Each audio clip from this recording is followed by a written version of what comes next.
Chapter 42. Doctor's Visit. Isla. All the blood drained from my face. I felt my vision going in and out, and it sounded like I was underwater. In an instant, my life came crashing around me. Everything I dared to dream of for my future, for our future, was gone in those 2 words. Jackson was gone. My place in this pack was gone. I couldn't think about it. I could barely breathe. I barely recognized Gianna coming in focus, her voice ringing in my ears, sounding distant. Isla, darling? Her eyes worried. I couldn't respond. Can you hear me? Isla. Her voice comes into focus, and I feel like I'm breaking through the surface, and I am coming back to reality. A reality that I didn't want to be in. My throat constricts around those words. Come on, darling. Let me take you to your room. She nods at Lucas, and he lifts me in his arms. I didn't care enough to protest. Jackson, stay here. I'll deal with it. I hear Gianna tell Jackson in the distance. I collapse in Lucas's chest. I realize that he's trying to take me to Jackson's room. No, I mutter. Let me down. I lightly slap Lucas's chest to get his attention. Put her down, Gianna commands, and I'm suddenly vertical. Thanks, I mutter. Let's get in, and I'll start a bath for you, sweetie. We can talk it out. I shake my head. I'm not going back in there. I need to stay somewhere else. Gianna and Lucas exchange a worried look. Would you like to stay with Abigail, sweetie? Gianna grabs my hand. I shake my head again. I need to be alone. I need to be alone. I emphasize every word. I'll take you to a guest room. She walks across the hall from our room, and I shake my head. She thinks for a second before pulling me to one side of the hall and opens up a room at the very end. It wasn't big, not even half as big as mine and Jackson's room, my old room. But I didn't even care. I nodded to her and closed the door behind me. A part of me that seemed so far away felt bad, but I couldn't concentrate on that. I mostly just felt sad and alone. I curled up on top of the sheets, not bothering to change, and curled into a ball and let the tears run out. I don't know when I fell asleep, or if I ever did. Jackson. I wanted to be with Isla. I needed to comfort her, but my dad held me back while my mom and Lucas took her out of the room. It pained me to see her like this, and I couldn't focus on anything else but what she must be going through now. Son, my dad clapped my back hard and looked me in the eyes. Focus. You need to speak with her now. Get to the bottom of it. I looked him in his eyes, and I could see he was as anxious as I was. I nodded quickly, and he let go of my shoulder and left the room. Everyone else followed behind him. When I heard the door click behind me, I sighed and sank into the chair across my desk. Jennifer. She looks up and smiles, sickly sweet. If this is some kind of game, I will find out, and you will pay the price for trying to come between me and my mate. But baby. She comes around the front of the desk and sits on the edge of it across from me. I will be your mate now. Giving birth to the next alpha makes me Luna. You will never be my mate, even if you are pregnant, and even if the child I'm carrying is yours, I state. She looks taken aback a bit. You'll come around. We were together for years, and your mate is an Omega. She laughs. Do I need to remind you of my bloodline? You should be thanking me so the future of this pack stays strong, and the next alpha isn't some Omega runt. I stand up, towering over her. You will never speak of my mate like that again. In fact, I don't want her name in your mouth, I command, and she is forced to submit. I don't want to be the bearer of bad news. Well, I guess it isn't bad news, but you're not marked. She's technically not your Luna. When I give birth to your alpha heir, you won't be allowed to take another Luna beside your heir's mother, aka me. I look at her. She seems serious, but I can't tell if she is. I tried to rack my brain to see if I heard of any similar situations, but I haven't. Even if that is true, I won't accept you as my mate. Why so angry? This is both of our faults. It takes two to tango or whatever. She stands up, walking closer to me now. She looks up at me innocently. I know this isn't the most ideal situation, but I'm just as shocked and scared as you are. She tries to grab my hand, but I pull it away. She is right. It's not just her fault, and I have myself to blame too. We are going to the doctor first thing in the morning. She nods and smiles, thinking I'm accepting her. Obviously, there will be a paternity test as soon as it's possible. Of course, she says, not even looking slightly offended. Now, if you'll excuse me, I have some business to attend to. I open the door for her, and she stays where she is. Please get out of my office. We can discuss anything else in the morning. She moves, but hesitates near the door. Should I move my things to your room or get the fuck out? I almost yell. She jumps back but plasters on a smirk and brushes past me. The Alpha nursery is on this floor, so I should be staying near our baby. She saunters away and doesn't look back. Jackson. I run to my room and fling open the door, but Isla isn't there. I start to panic a little. Did she run away?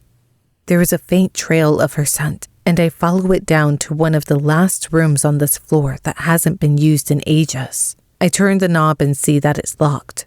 I start banging on it. Isla, please, baby, open up. I need to talk to you. My mom appears out of nowhere, and I jump. Jackson, give her some space. She wants to be alone and doesn't even want to see Abigail. I'm sure she's in shock. What are you doing here? I wanted to stay close to her, so I was in the room across the hall. Mom. My voice breaks, and she pulls me into a tight hug. I can't lose her. I just found her. I fight against the tears that are pooling in my eyes. I know, honey. We will figure this out. She is strong, and she will get through this. She rubs circles on my back. I stand up and take a deep breath. I need to talk to you and Dad, and probably Lucas and Cam too. I'll be in my office. Please, mind link everyone to meet us there.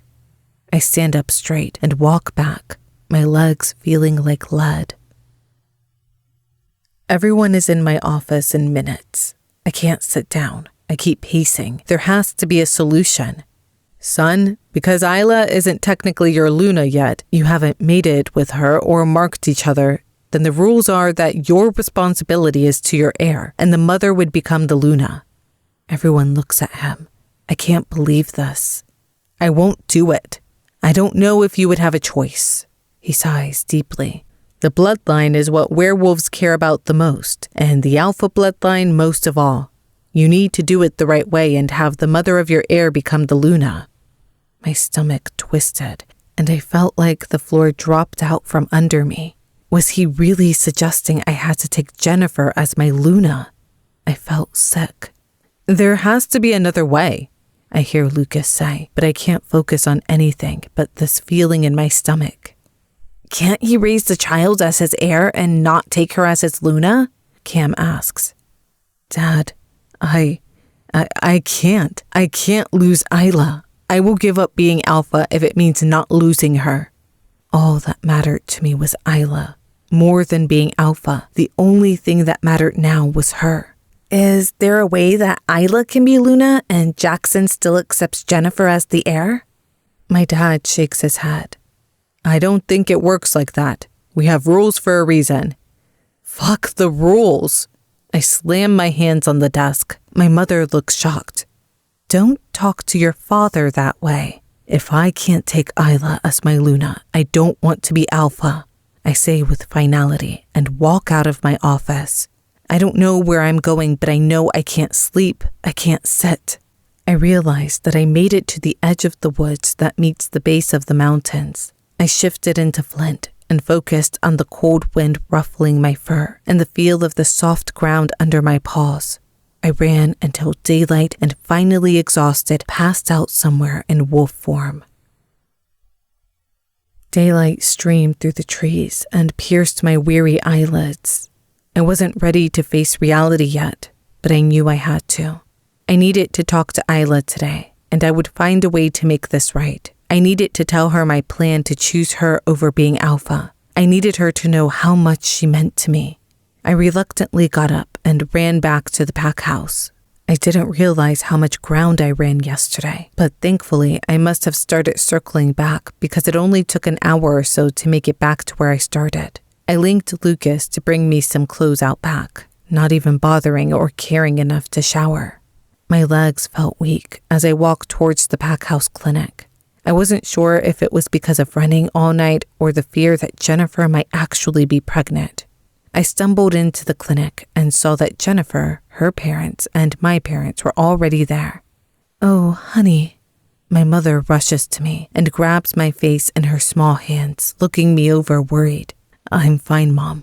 I try to brush her off. "I just went for a long run to clear my head." She nods, but her face is still filled with concern. "I know that look."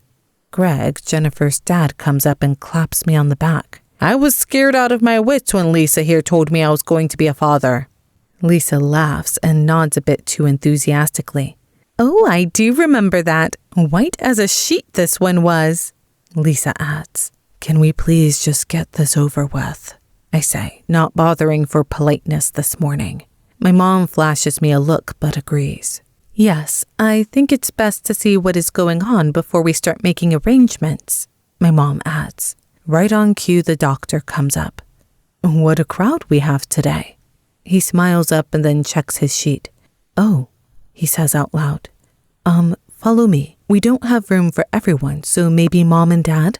He looks at Jennifer and me, and I wince, but Jennifer beams. "How about you two and your moms come in? Everyone else can wait out here." The doctor helps Jennifer up on a table covered in crinkly paper. He takes out a wand and rubs some thick gel across her flat stomach. The next few seconds go by in daze as he looks around at the static on the screen. "Ah, okay then. There it is," he says. My stomach drops and Jennifer reaches for my hand that I abruptly pull away.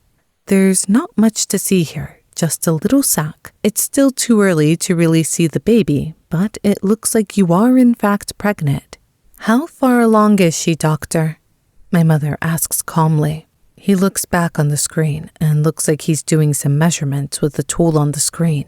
"It is a bit too early to tell. A month or so, maybe less. The next time you come in, I should be able to give you a more accurate due date and more information on how far along you are exactly." "When do we come in next?" Jennifer asks. 2 weeks from now, we should be able to see more." "When can we do a paternity test?" I ask. The doctor looks at me shocked, and Jennifer's mom, Lisa, gasps. Well, we should be able to do it after the first trimester, so another month or so for a werewolf pregnancy." "Okay, let's schedule that in as soon as it is possible," I say, and stand up. "Jackson?"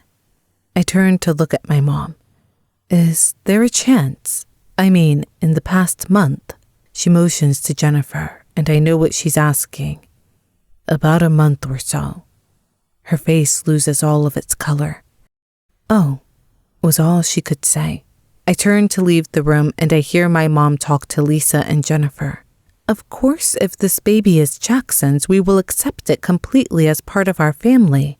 "I can't believe he would ever accuse you of that," Lisa tells her daughter. "I know, Mom, he must just be in shock." "You're right, dear.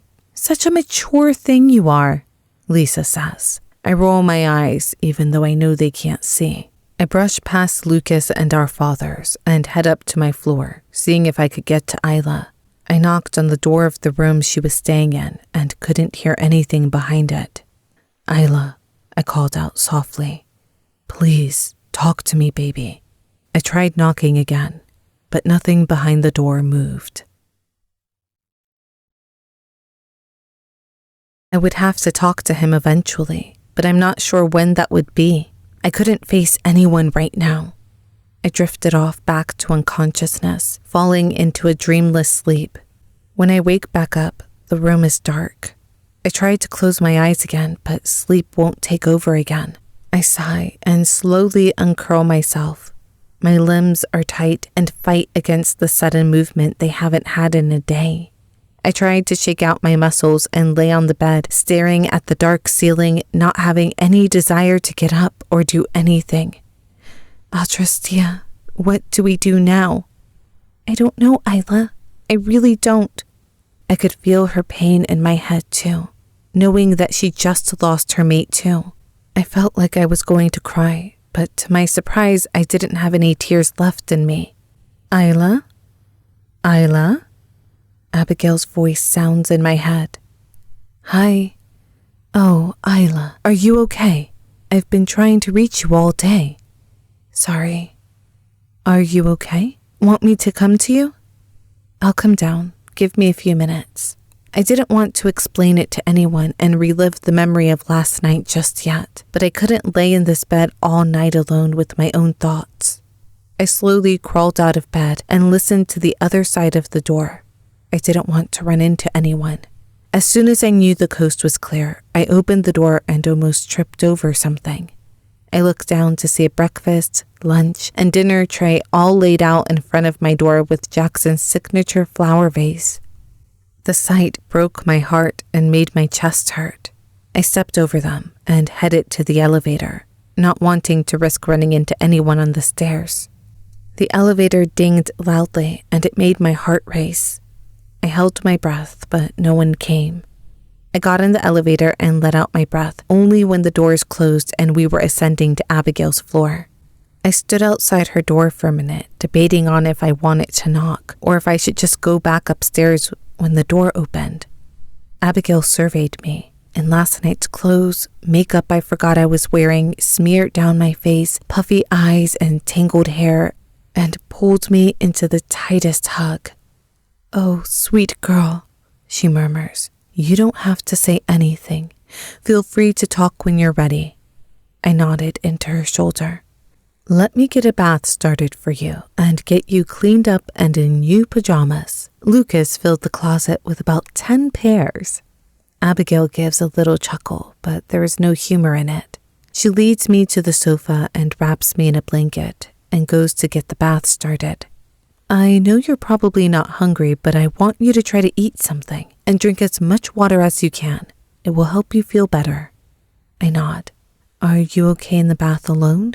I'll go down and get you some food. I nod again, thankful that Abigail wasn't going to make me talk about it. After the bath and I was in fresh clothes, I had to admit I did feel a bit better.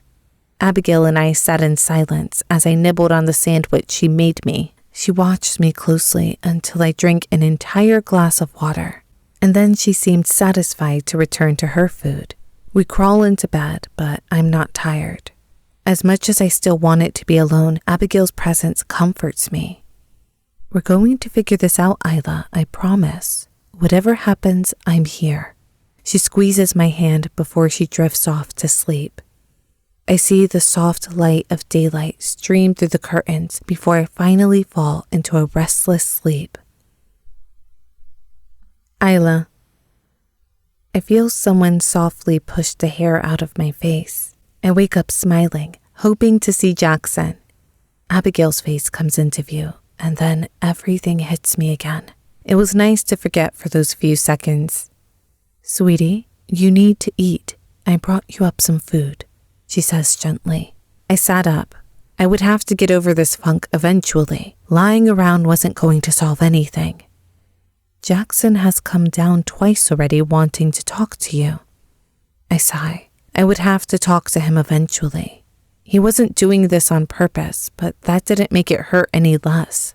I pick at the fruit bowl that Abigail set in front of me, not wanting to actually have to face anything. Maybe I could drag this meal out for another few hours. I know what you're doing. Abigail eyes me. The sooner you talk to him, the sooner that will be over. Then you can come down here again and we can watch something and have a girls' night like we've never had before. I smiled a bit at that. Something to look forward to. Even if I did lose Jackson, I wouldn't lose everything. I pull myself out of bed and shower. Abigail pulls a suitcase out. Gianna packed some of your things for you so you would be more comfortable down here. I pull out some clothes, not even noticing what I'm putting on. I guess I should go try to find him. He said he would be in his office if you were ready to talk. I take the stairs, still not ready for this conversation. At this point, I could hold on to a shred of hope, the last little bit that was us. Even to myself, I sounded dramatic. We've only known each other for a week, but in that week, my entire life changed. The mate bond did crazy things, and I couldn't imagine living without him or the pain that rejection would cause both of us. I pushed that thought away. I would deal with that later if and when I had to. Sooner than I wanted, I reached his floor. I paused outside the door. I could faintly smell pine after rain and cloves, and I breathed in, trying to calm myself and work up the nerve to knock. The door rushed open, and his scent hit me. Not smelling it for almost 2 days, it was like the first time again. I felt charged, but calmer than I felt since I found out about Jennifer's baby. His baby. He pulls me into a tight hug, and I let him hold me, not knowing if this would be the last time. Jackson. I catch a soft whiff of cinnamon and vanilla. Did I fall asleep again? I rub my face and pull myself out of my office chair, the faint scent getting stronger. This is real. I rush to the door and open it. The most beautiful sight is standing in front of me. Even with her eyes puffy and red, she is the most breathtaking thing I've ever seen. I pulled her into a tight hug and held her there as long as she would let me, inhaling her scent, feeling all the stress and anxiety wash away. I think we should talk, she murmurs into my chest. I pull her into my lap on the sofa and she shakes her head. Separate chairs. That hurt. I get up from the sofa and pull a chair across from her so she doesn't have to move. So, she starts but doesn't continue. The tension in the room palpable. So, it does look like she is pregnant. The sadness that overcame her face broke me. I'm getting a paternity test as soon as possible. There's a chance it's not mine. But there's a chance that it is, she states, not a question. I nod. She looks at me and tears start brimming out of her eyes. Isla. I can't help but get off my chair and kneel in front of her, taking her hands in mine. I will not let this come between us. She looks confused. I will choose you over anything, over this pack, over being alpha. I won't lose you. She shakes her head and tries to talk. It takes her a few times. If the baby is yours, you can't just leave him or her. We can make it work. How? I don't want to be your mistress. I won't get in the middle of anything. You're not the one that's getting in the middle of anything. The baby is. It's not the baby's fault, she whispers. I knew she was right. You can't blame the baby. You can't blame Jennifer. This was a mistake, yes, but... She takes a deep breath to steady her voice before continuing.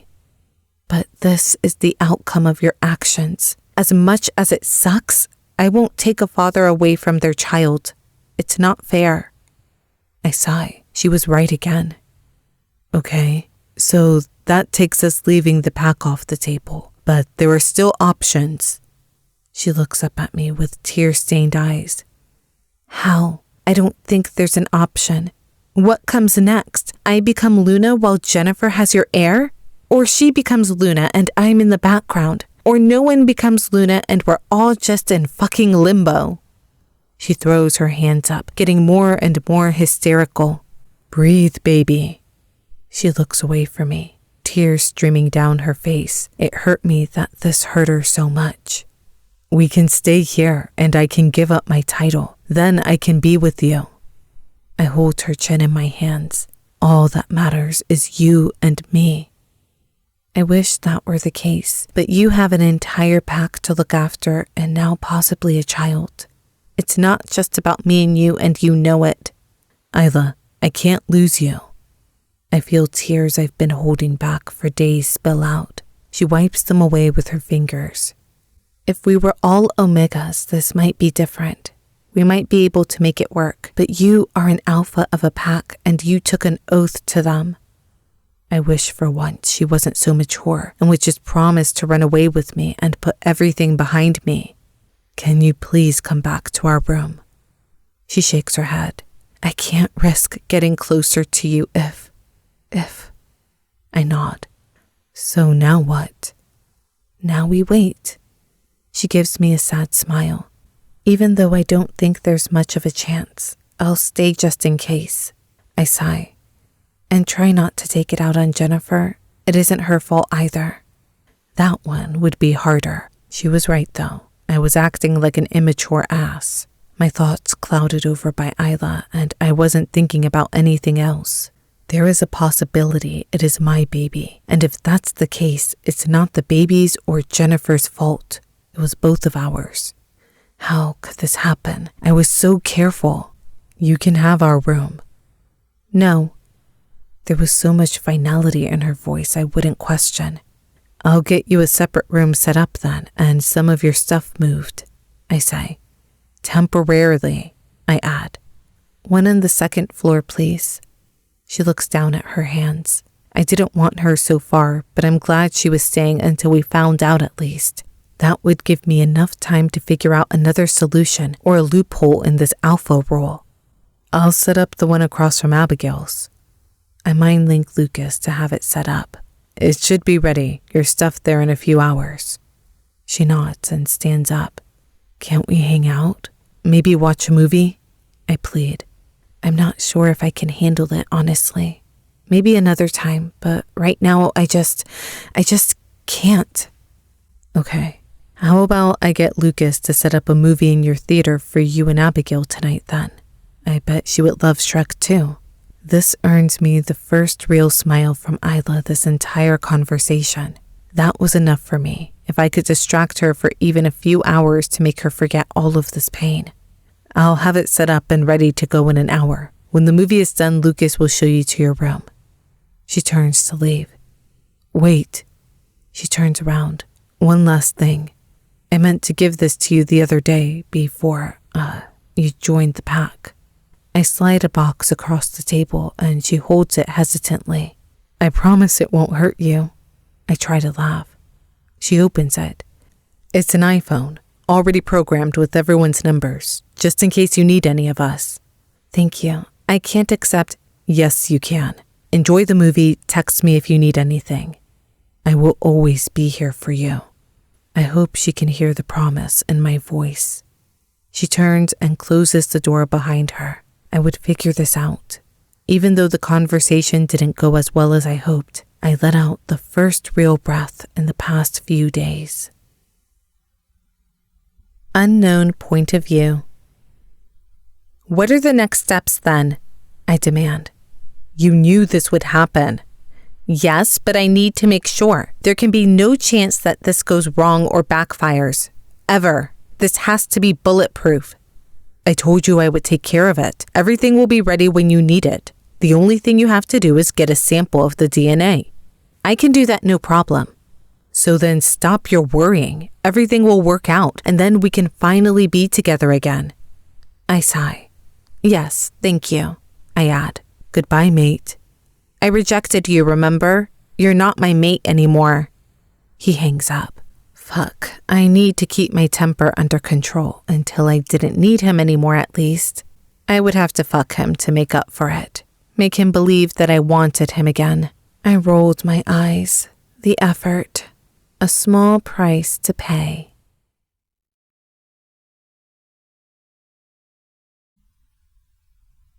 Chapter 44. The Gift. Jackson. I mind-linked Jennifer to come to my office after I composed myself. I wanted to have this conversation over and behind me as soon as possible.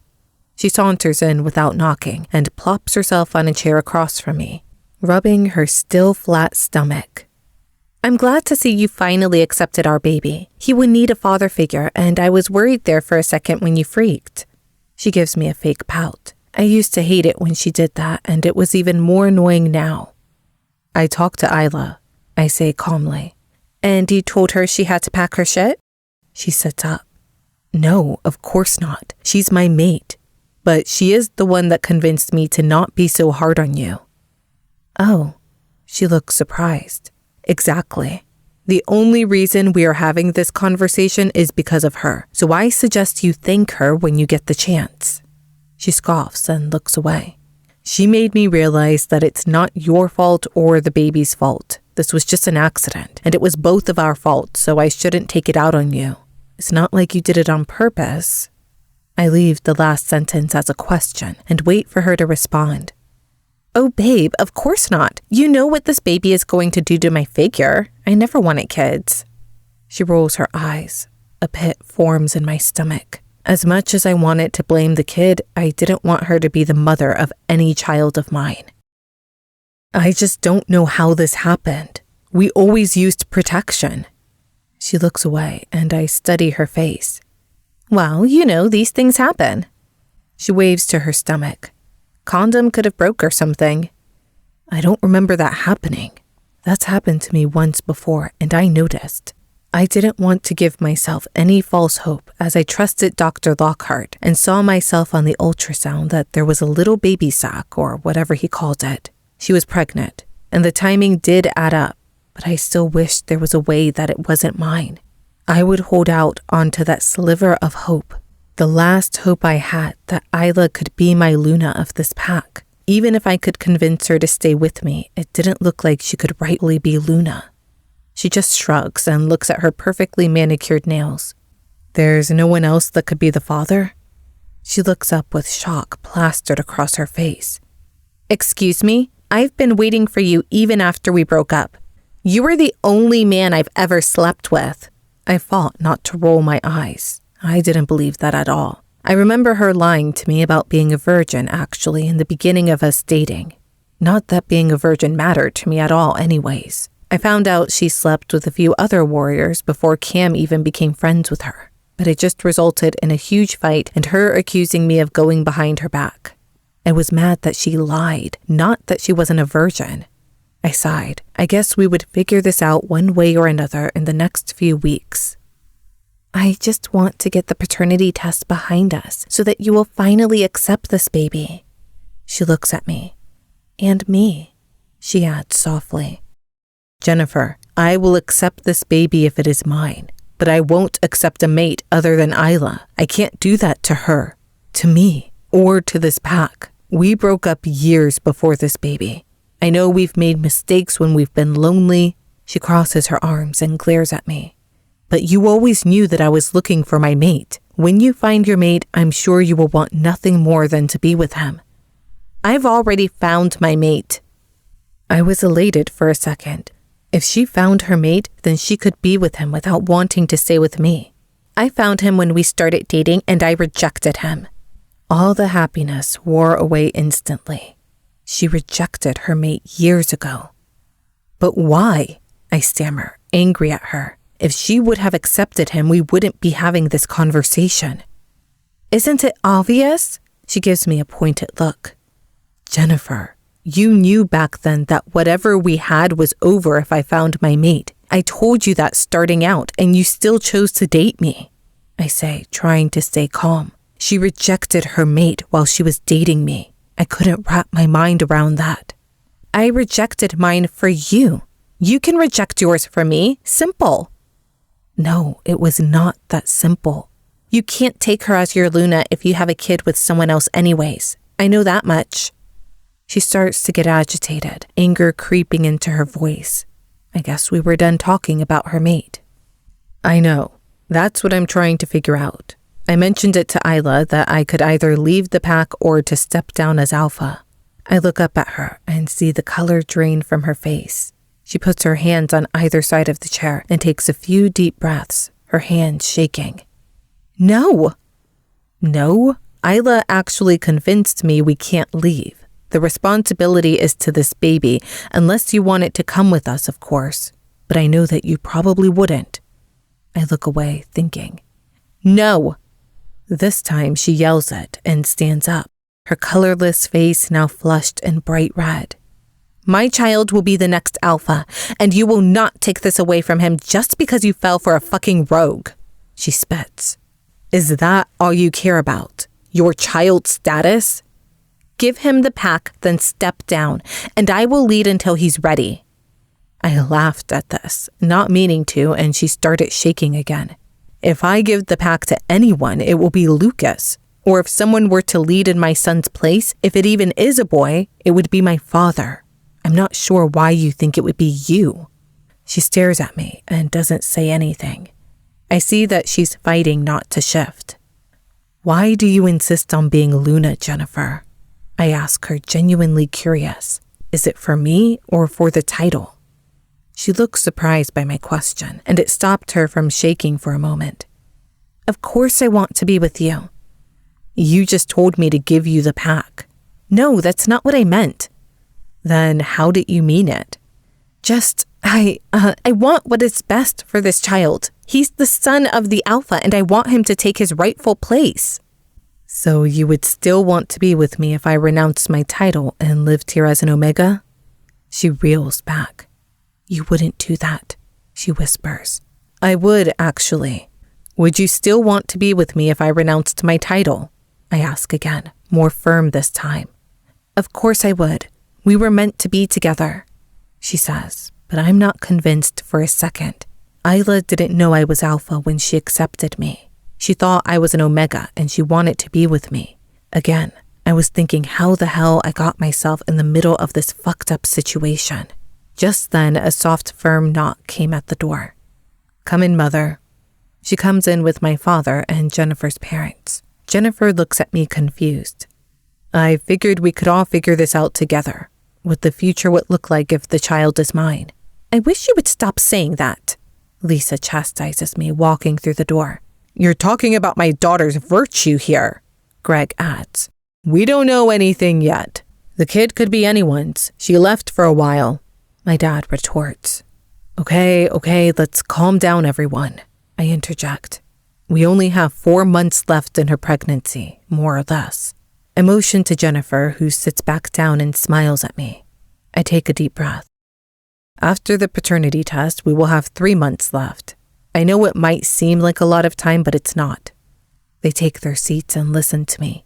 I tell them my intentions to not give up Isla and see if there is a way we could make this all work so that Jennifer's baby, my baby, I guess, could be Alpha, and I wouldn't take Jennifer as my Luna. I told them what Isla said and that my duty was to this pack first, and that she was the one that insisted that I patch things up and that I didn't run away with her. Lisa and Greg are furious, but my mother's face is filled with awe, and my dad looks proud. Well spoken, son. I'm not sure if there is a solution, though. You know the rules. He wipes his hand down his face. I'll contact the elders if you want and see if there's a loophole without you giving up your title. But it is a long shot. You might be able to accept the child and never take a Luna, but... He stops talking, looking far away, thinking. I nod at him. She is truly wonderful Luna material, my mother sighs. Isla is thoughtful, mature, and already is putting the pack above herself. If only. She's cut off by Lisa.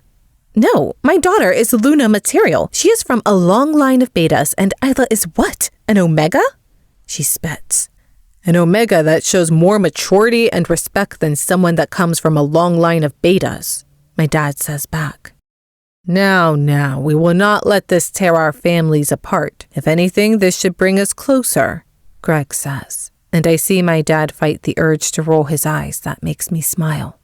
I don't know why you don't take Jen as your mate. You guys are so happy together, Lisa says. She would be a great Luna and is already the mother of the future Alpha. We don't know that. She could be a girl, my mom says. It doesn't matter. Jen is pregnant with your son's heir. Greg's tone is ice cold as he glares at my mother. My low growl escapes my chest.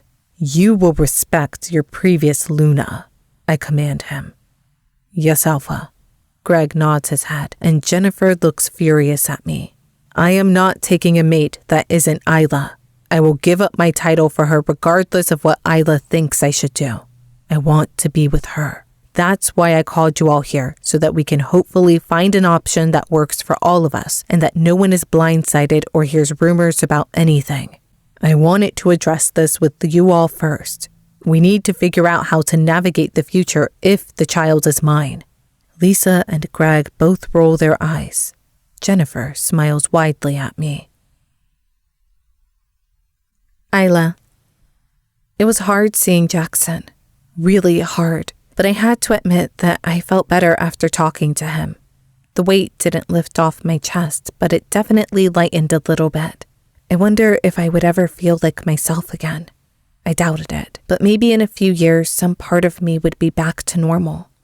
I didn't recognize myself anymore. Not my thoughts, my feelings, the reflection in the mirror. It was only a few days, but my new world, my fairy tale, came crashing down around me brick by brick. I promised Abigail I would come back to her room after. I knew my room wasn't ready yet anyway. I knocked and then opened the unlocked door. "So, good news," I start. "The baby isn't his?" Abigail shoots up from the sofa. "I knew it."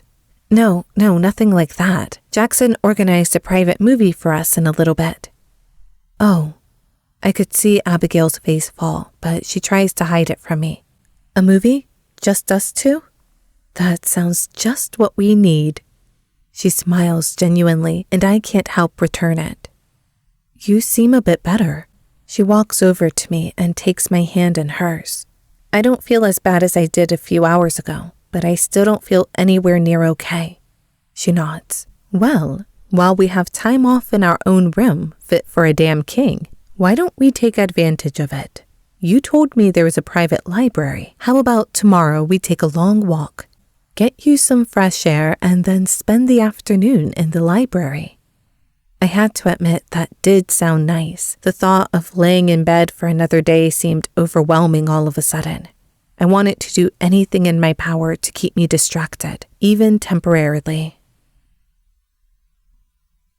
Abigail loved Shrek, even more than I did. She gushed about it all the way back to our floor. I loved seeing her this happy, and I was glad that I got to show it to her. Glad that Jackson had the idea, actually. Taped to Abigail's door was an envelope with a key inside. I opened the door across the hall, promising Abigail I would mind link her if I needed anything. I didn't notice much about the room. It was a decent size, and I'm sure it was really nice, but I couldn't focus on anything. The weight in my chest came back full force. I smelled Jackson's scent here, which calmed me for a second. He must have helped move my things. I laid in bed, curled up, when a text message came through on my phone. "I miss you, Jackson." I reread the simple text over and over, trying not to cry tonight, until I must have fallen asleep. Isla. The next day, rain lashed outside my window, waking me up. The dull ache in my chest came back before I was even fully awake, my subconscious getting to work before the rest of my body. I pushed myself out of bed and took a scalding shower and got dressed. My clothes neatly hung up in my closet for me. I didn't know what time it was, but I wanted to get started on my day. I walked across to Abigail's door and knocked on it lightly. I was surprised to see that she was already dressed as she ushered me through the door. She looked at my confused face. "I'm an Omega. I've been up for hours." She laughs. "It's hard to shake off years of habits, isn't it?" I nod. "So, when I was unpacking, my bag of things, I found the present I wanted to give you on your 18th birthday." I look at her curiously. I almost forgot about that with everything going on. "I was going to show you the other night when I first arrived, but..." She doesn't finish her sentence. We both know what happened since then. "Would you like it now?" I nod my head. I don't think any present would help this feeling, but I didn't want to hurt her feelings either. She goes to one of the bedside tables and pulls a small pouch out of it. "I didn't have time to wrap it. I'm afraid it's been here for the past 14 years. Now I was really curious. 14 years? I ask. She nods. "I can't say that I gave this to you. It might have been a family heirloom." "Your family?" I ask. "No, yours." I look at her again. "Just open it. I'll explain. I pulled the thin drawstring and opened up the pouch, dumping its contents into my hand. A thin golden chain holds up a small pendant. I look at it closely and see an outline of a wolf howling at a little dusty gray, almost silver, diamond moon. There was an outline of a woman standing next to the wolf in a flowing dress. This pendant had more detail than I thought possible in something this small. It was the most beautiful thing that I've ever seen, and I couldn't stop running my fingers on it. It felt oddly familiar. You were wearing it when they found you, the only thing you had on you besides some blood-stained clothes. I took it off you that night. I tear my eyes away from the pendant to look at her. I was worried someone would take it. Alpha Benjamin was frantic that night, and I wanted to protect it, to protect you. I nod and look back down at it. I'm sorry, it wasn't my place. Maybe I should have given it to you sooner. I'm not sure. I just thought maybe your 18th birthday it would be a good gift once you got your memories. But that didn't happen either. Thank you, I whisper. Thank you for looking out for me and keeping this. Will you put it on? She smiles widely, glad that I'm not mad at her, and helps me put it on. I've seen that before, Adrastea chimes in. I think I have too, somewhere not too long ago. I've seen an outline of it in your memories, early memories, but it's fuzzy. So is it something to do with my family? Possibly. That looks nice on you, like it belongs. Abigail beams at me, an affectionate smile warming her eyes. I pull her into a tight hug. Would you like to go down to breakfast? I don't think anyone else is up yet. I sighed. I did not want the chance to run into anyone. I didn't think I could hold it together seeing anyone that I've grown to love already over the past week. Abigail looks too eager, and I did want her time here to be as good as possible. Who knew when we would have to go back to being Omegas at a new pack? I shudder at the thought and try to push it to the back of my mind. I guess it's time to make an appearance. A quick breakfast, though, please. I conceded. Abigail grabs my hand and pulls me down the stairs. When we get to the bottom, I get a text. I look down, excited to hear from Jackson, even though I know I shouldn't be. Can you come by today in an hour for your checkup? Dr. Lockhart. I guess it really does have to be a quick breakfast. I have to be at the clinic in an hour. That's fine. I'll come with you. I haven't been to the PAC clinic since I was discharged. Even though that was a few days ago, it felt like years. So much has changed since that day. I thought I was mated to an Omega, but I was so happy to be with him. Now, well, everything is different. I'm glad I had Abigail with me. I don't even want to think where I would be without her. The nurse walks us into a small room, and I go to sit on the paper-lined table, and Abigail sits in a chair beside me, looking around at all the different medical equipment. A sharp knock at the door, followed by Dr. Lockhart's familiar comforting face, which looks contoured in confusion, almost like he is in pain, his eyes wide. Doctor, are you okay? Is everything okay? I ask, worried for his sanity. He was frozen, not moving. I've never seen him look anything less than perfectly composed. I stood up to try to call a nurse. Mate, Dr. Lockhart says. What is going on? I don't mind. I was elated at the thought of seeing him again, and also maybe finding something out about my family. Here's a book on the PAC's history if you're interested.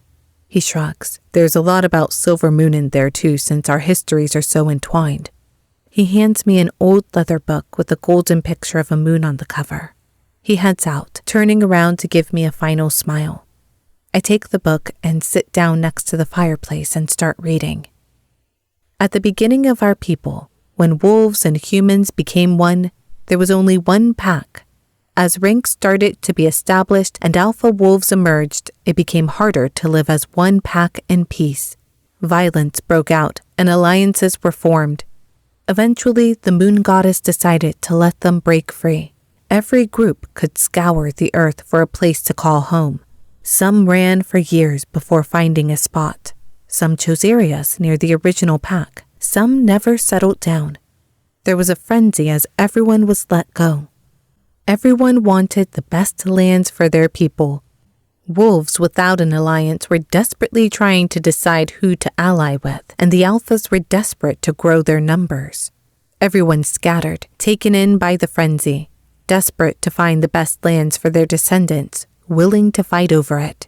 Eventually, every wolf found their group, their pack, all except one, a small injured wolf that would have been a liability, and every pack passed her by except for one alpha, Alpha Amos. Alpha Amos asked the injured wolf to join his pack. He didn't want any wolf to be left behind. The wolf showed him a secret place deep in the forest that no one else could find, hidden behind the dense trees that blocked out all sunlight, even on the brightest of days. The forest eventually opened up to a huge clearing that overlooked a lake so wide the moon looked like it rose from its depths. The alpha went back to get his pack and claimed this place as his. When the pack got to their new lands, the injured wolf revealed herself as the moon goddess herself. She bestowed these blessed parklands to the alpha that saved her. It is said that the moon goddess used to walk amongst them from time to time. The pack was favored by the moon goddess, and as long as the line to Alpha Amos never broke, the pack would continue to be blessed and live in prosperity.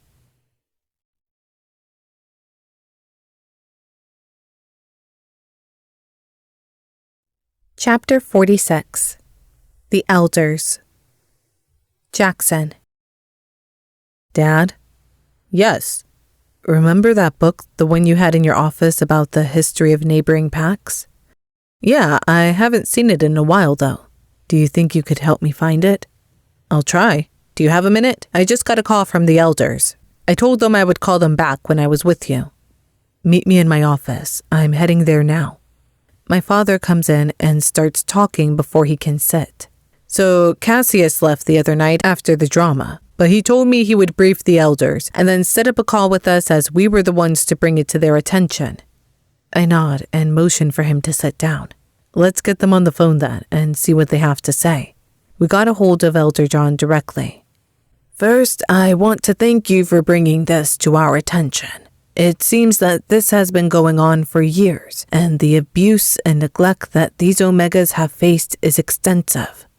He sighs, and I fight back a growl thinking of what Isla went through. Cassius got enough testimonials and insight from the Omegas that he talked to build a case against them. He worked on collecting evidence and has pictures of their sleeping quarters and a video of their lead Omega verbally abusing multiple Omegas.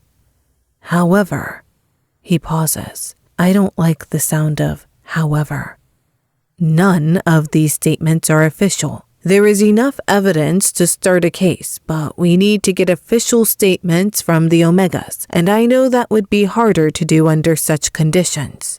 No one would want to face the punishment of going up against the Alpha there, it seems. We have 2 previous Omegas of Silver Moon staying with us now. My mate, as my father might have mentioned, and her friend. Both have recently come from Silver Moon. Hopefully that would be enough to get started without having the Omegas have to go up against Alpha Benjamin. That does change things, Elder John says. Would they be willing to give an official and detailed statement? I'll ask them, but I don't think it would be a problem.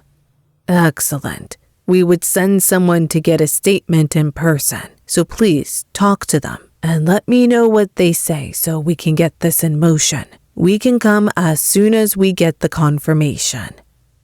What are the next steps?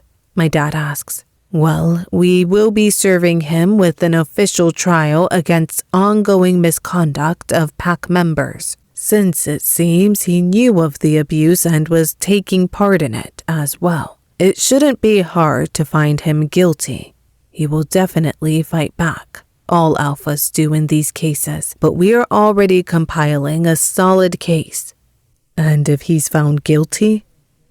Depending on the severity, he could be on probation from being alpha for a while. Worst case scenario for him would be that he's stripped of his title completely. And then who would the pack go to? I ask. I never heard of an alpha being stripped of his title by the elders.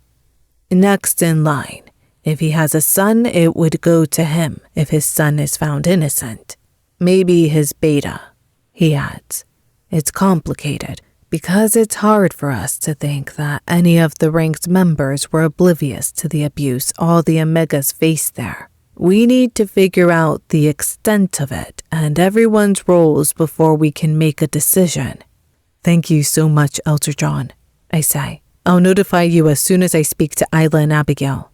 "Nice to talk to you again, Elder John. I hope we can speak again under better circumstances. Thank you for all your help," my dad adds. "My pleasure, William. Alpha Jackson, I hope to see you both soon, and thank you for bringing this to our attention." He hangs up and I look at my dad. I wonder if it would get as bad as having his title stripped from him. I knew he would find out eventually who notified the elders. There would be hell to pay, but we would be more than ready for it. Jackson. I ran back to the library, hoping Isla wasn't gone. I linked Dawn to have some hot cocoa and snacks brought to the 6th floor. Even if she didn't want me to stay with her, I wanted to make sure she was comfortable. I was relieved to see that she was sitting by the fire. She didn't even notice me come in. She was so engrossed in her book. Her eyebrows furrowed, and she turned back to a page to check something, and she started chewing on her lip in confusion. I watched her for a moment, mesmerized by her and all of her little movements. I was obsessed with her from the first day I caught her scent. But knowing I might lose her has made me notice every small thing about her and treasure every second I got to spend near her. "Are you going to sit down or keep staring at me like a creep?" A wide smile lightens her face for a second before it drops. It seems that any happiness she has now is over in a few fleeting seconds, and it broke me to know that I was part of the reason why. "I have some news. I couldn't find the book, but my dad is on it." I walk toward her hesitantly, but she doesn't shy away. I sit on the other edge of the couch, not trying to push her boundaries. "We just talked to Elder John." She raises an eyebrow. I forgot I never got to mention to her why Cassius was with us that night. "Okay, let me start at the beginning." I told her the story about how I suspected the Omegas were being treated, what Cassius was really doing there, and our call today with Elder John. Her eyes grew wide when I started explaining, and she was engrossed in every detail. "So that's pretty much it. If you and Abigail are willing to make a formal statement, they will send someone to collect them from you here." She doesn't say anything for a minute, and I let her process everything that I told her. "He could lose his title?" she whispers. "We're not sure yet. It's still in the early stages." "I thought all Omegas were treated like that. I didn't realize how bad." She stops talking. "Isla, Omegas are part of the pack just like everyone else. They have rights and a paycheck and shouldn't be working 24/7 or cramped into tiny rooms. I can't even imagine the conditions that you grew up in. And I understand that you thought that was normal because you had nothing to compare it to. But I scoot closer to her and hesitantly reach for her hand. To my surprise, she doesn't pull away. But you were treated like slaves and not like members of the pack. The elders are taking this very seriously.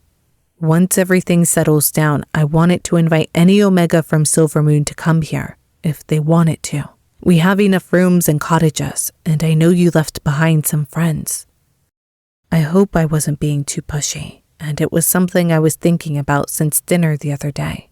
She gives me a sad smile and pulls her hand away. "I think that would be really nice. They would love it here." I didn't understand why that made her so sad, but I didn't want to push it. I'll mind link Abigail and see if she would be willing to make a statement, but I'm sure she will. I wait for a second while her eyes cloud over, studying her face, her perfect pouty lips, a few light freckles across her nose, the light of the fire bouncing off of her hair. She was perfect. "She said she would. As soon as your elder is ready, we are." She smiles, but it doesn't reach her eyes. "I've been meaning to ask you how you can mind link Abigail. You said you were a rogue and not ever officially part of the pack." She shrugs. "I have no idea either. I haven't tried it with anyone else at Silvermoon, though. Maybe it's a fluke."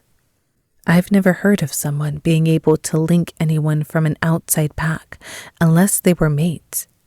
Alpha, I had someone send up a tray. It's outside the elevator as requested.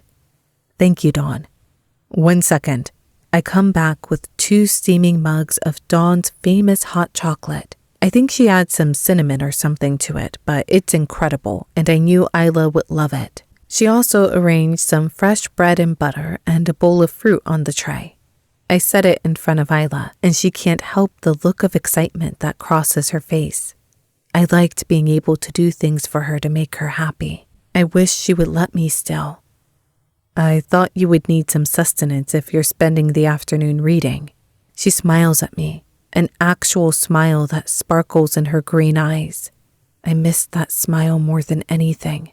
I was determined to leave on a high note, so I grabbed my mug. I'll let you get back to it then. I've intruded on you long enough. Jackson, she calls out softly. I hope she was asking me to stay, to say that we could figure this out and not let some stupid werewolf role come between us. Thank you, she whispers. I shut the door behind me, not daring to look back for her to see just how much it hurt me that she didn't ask me to stay.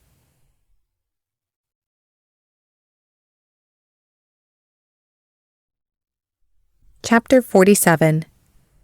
Champagne and Strawberries. Isla.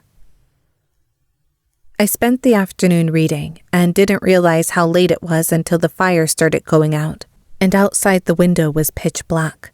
I was thankful for the distraction. The afternoon passed quickly, and I was distracted enough not to notice the constant dull ache in my chest.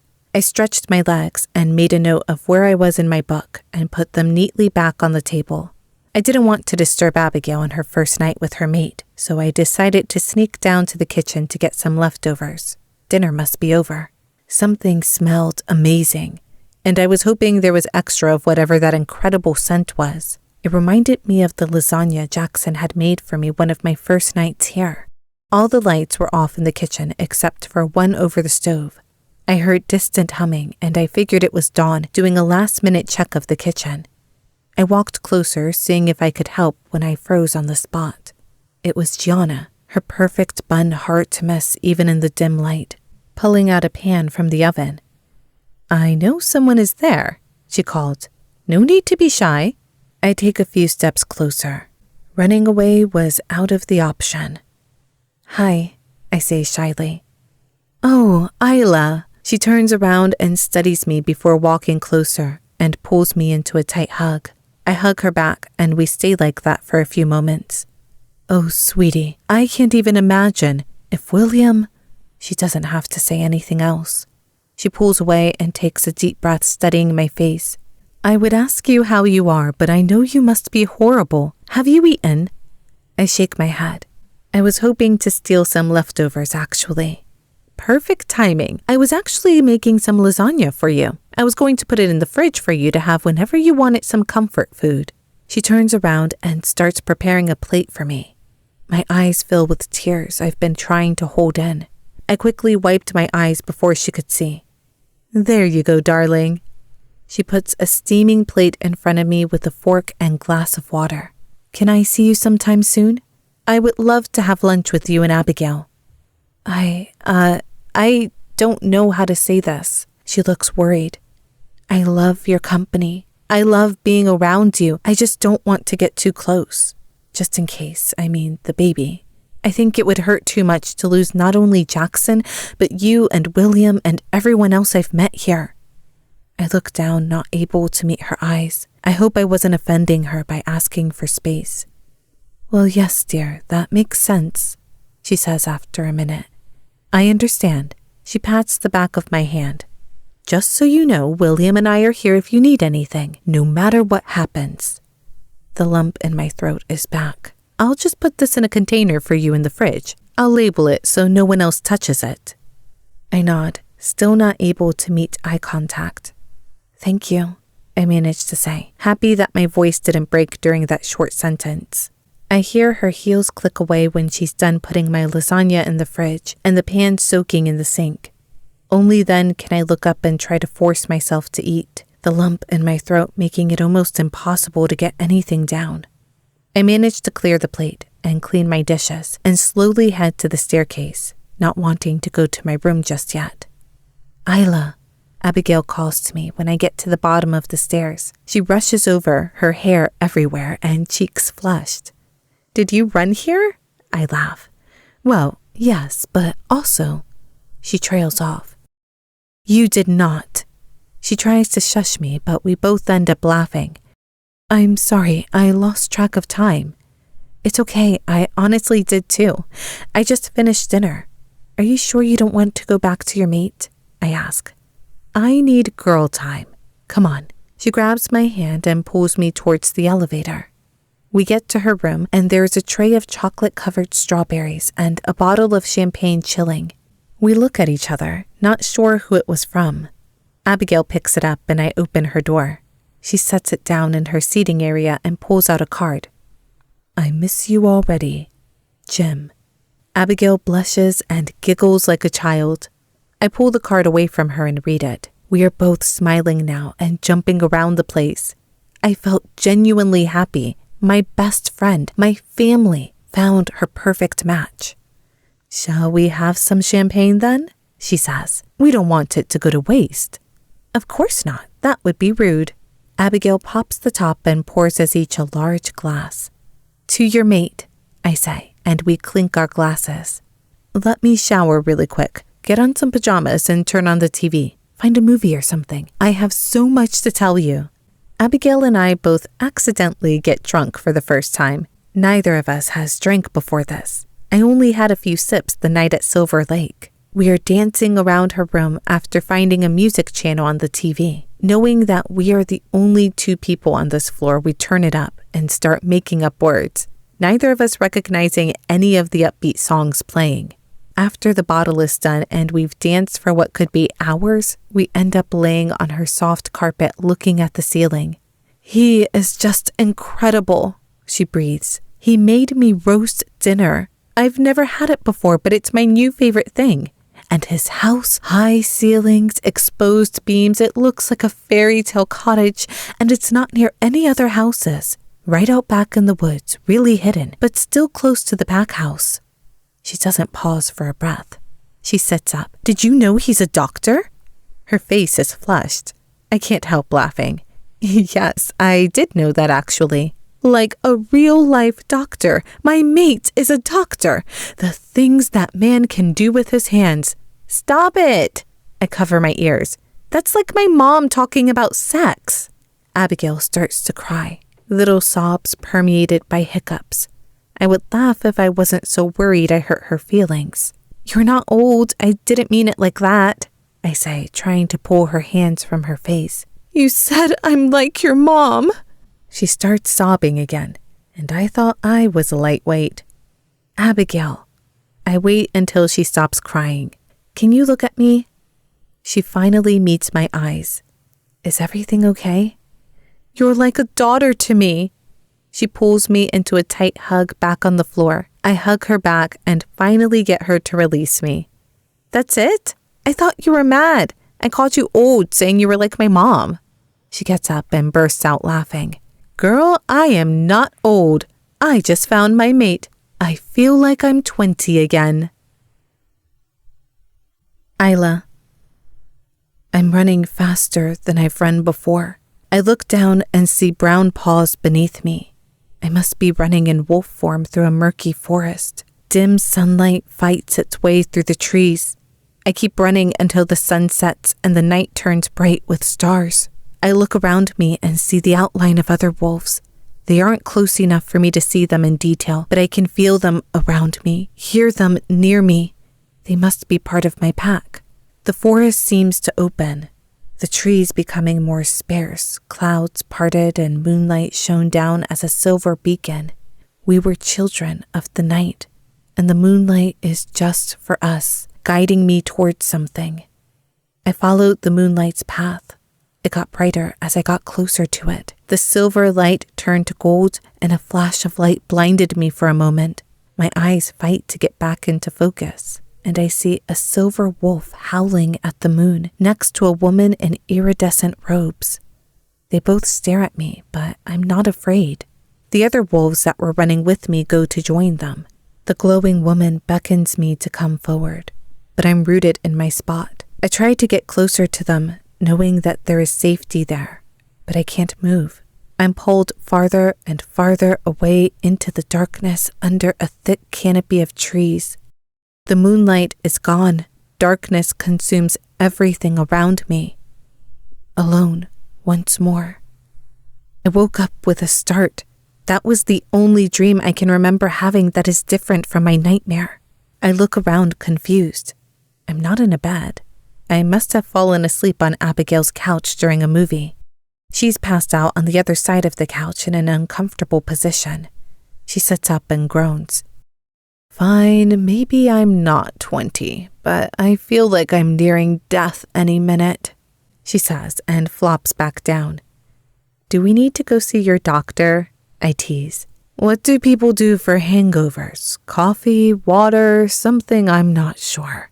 What did Luna Juliana used to have the Omegas make?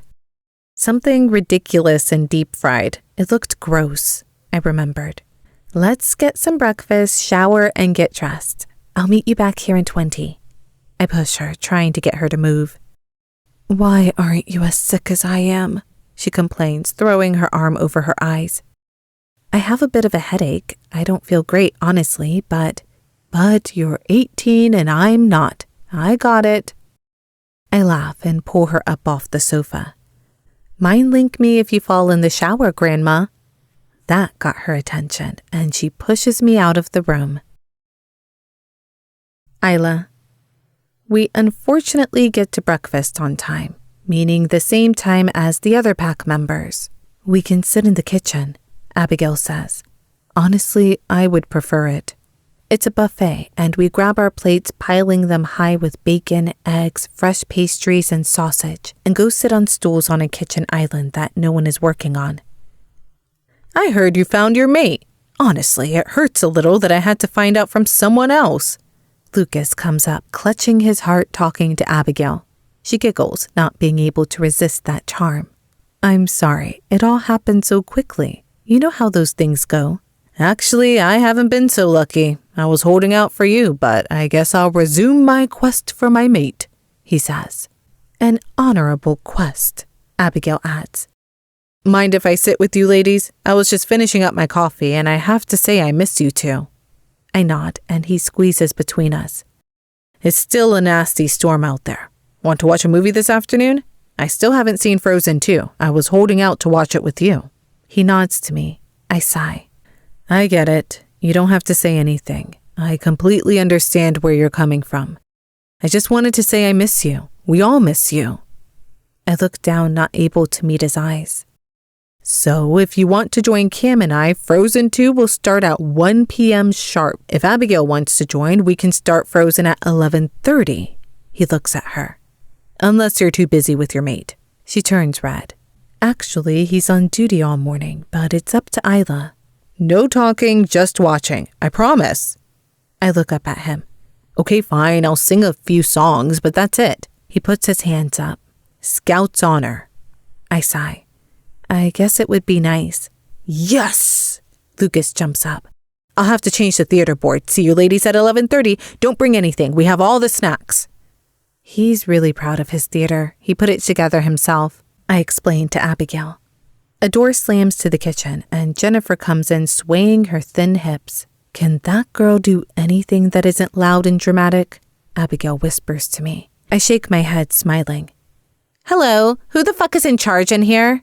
She yells, reminding me of Megan's tone she used with all the Omegas. Yes, dear, what can I do for you? Dawn comes down, wiping her hands on her apron. Here is a list of things that I want to be made for me this week. Jennifer hands Dawn a binder. She takes it and leaves through it. I'm sorry, dear. Who are you? Jennifer looks incredulous. Who am I? Dawn just looks at her. You are requesting almost every meal here, and we do cook for pack members, but I am the one that comes up with the menu for that. We usually don't take special requests for every single meal for one pack member. Pack member? She scoffs. I'm your future Luna, you idiot. Dawn looks toward me, and Jennifer follows her gaze. I guess I can't avoid her today. I just give her a little wave, not sure what else I should do. Why are you looking at her? She turns back to Dawn. I'm the one that's pregnant with the Alpha's child. She screams. The Omegas in the kitchen all stop what they're doing and look between us. Allegedly, Abigail says. What the fuck did you just say to me? Jennifer turns her glare to Abigail. I continue to sip my coffee, trying to stay out of it. Abigail sighs. I said, allegedly. She pronounces every syllable, meaning that there isn't proof yet. I know what allegedly means, Omega, she scoffs, but there isn't anything to prove. The paternity test is just a formality. She waves it off. Abigail goes back to eating, pretending that the exchange didn't happen. And I accidentally laugh out loud into my mug, spilling some coffee down the edges. I don't know what you think is so funny. After this paternity test, you're gone. She looks at me, and I don't have to say anything. I am having Jackson's baby, the future alpha of this pack, and you will go back to being a rogue, I guess. Abigail starts to say something, but I put my hand up. Jennifer, I'm not sure what your problem is with me. I get that it's not an ideal situation finding out that you're pregnant right after the potential father has found his mate. But just as I'm not mad at you or your baby for events that transpired before I even knew Jackson existed, I hope you won't be mad at me because the moon goddess chose Jackson as my mate. She has nothing to say to that. Her eyes go wide. But you... I hold up my hand to her. Jennifer, please, don't embarrass yourself any further. I have chosen to be civil, and I'm the one that should be begging Jackson to banish you. Her eyes bulge. You can't. I shrug. I wouldn't. I take a long sip of my coffee. Besides, the baby is more important than anything else, right? I ask her, sticking on a sweet smile that I knew she would see right through. Yeah, of course.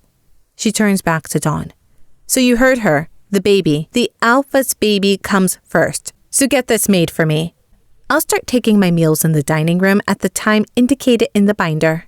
I'll have to talk to the Alpha about this, Dawn says, eyeing the massive binder of instructions. You're worthless. Jennifer turns to leave, but throws one last glare at Abigail and me. A collective sigh was let out when she left. That was awesome. An Omega comes up and refills the coffee that I spilled. I've always hated her, says another one behind her. I try to hide my smile behind my mug. That felt good.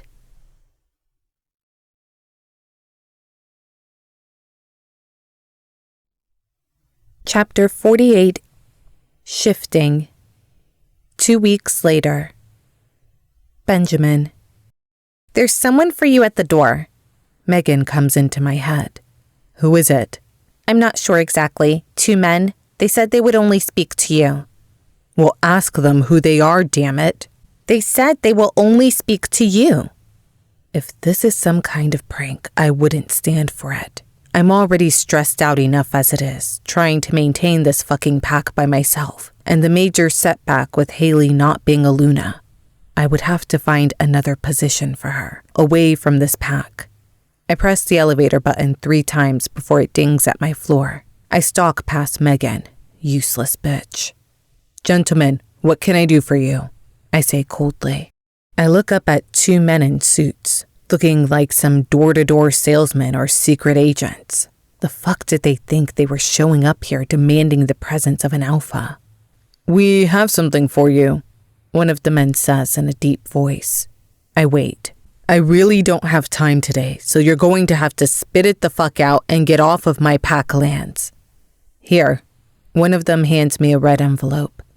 Is that it? I question. You wanted to deliver a letter in person? I scoff. Fucking delivery men. Another ball invitation, I presume. I don't even bother looking at the envelope. Alpha Benjamin of the Silver Moon Pack, you are hereby under surveillance for the treatment of your Omegas. Trial will be held in 1 month from this day. I laugh and try to hand the envelope back to them, but they won't take it. What I do with my pack members doesn't concern you. I try to slam the door in their face, but one of them puts their hand out to stop it. It is the Elder's decision. You will be monitored coming up to the trial. Compliance is necessary and you have until then to form your case. I feel the blood drain from my face. The elders. Why would they be sniffing around here? What did they know? I refuse to have anyone on this pack that doesn't belong here. This is not for you. It's for your pack members' protection. Only 5 members of our guard will be here and 1 member to collect evidence. I forbid it, I command, but they don't even flinch. If you have nothing to hide, you have nothing to worry about. They turn to leave.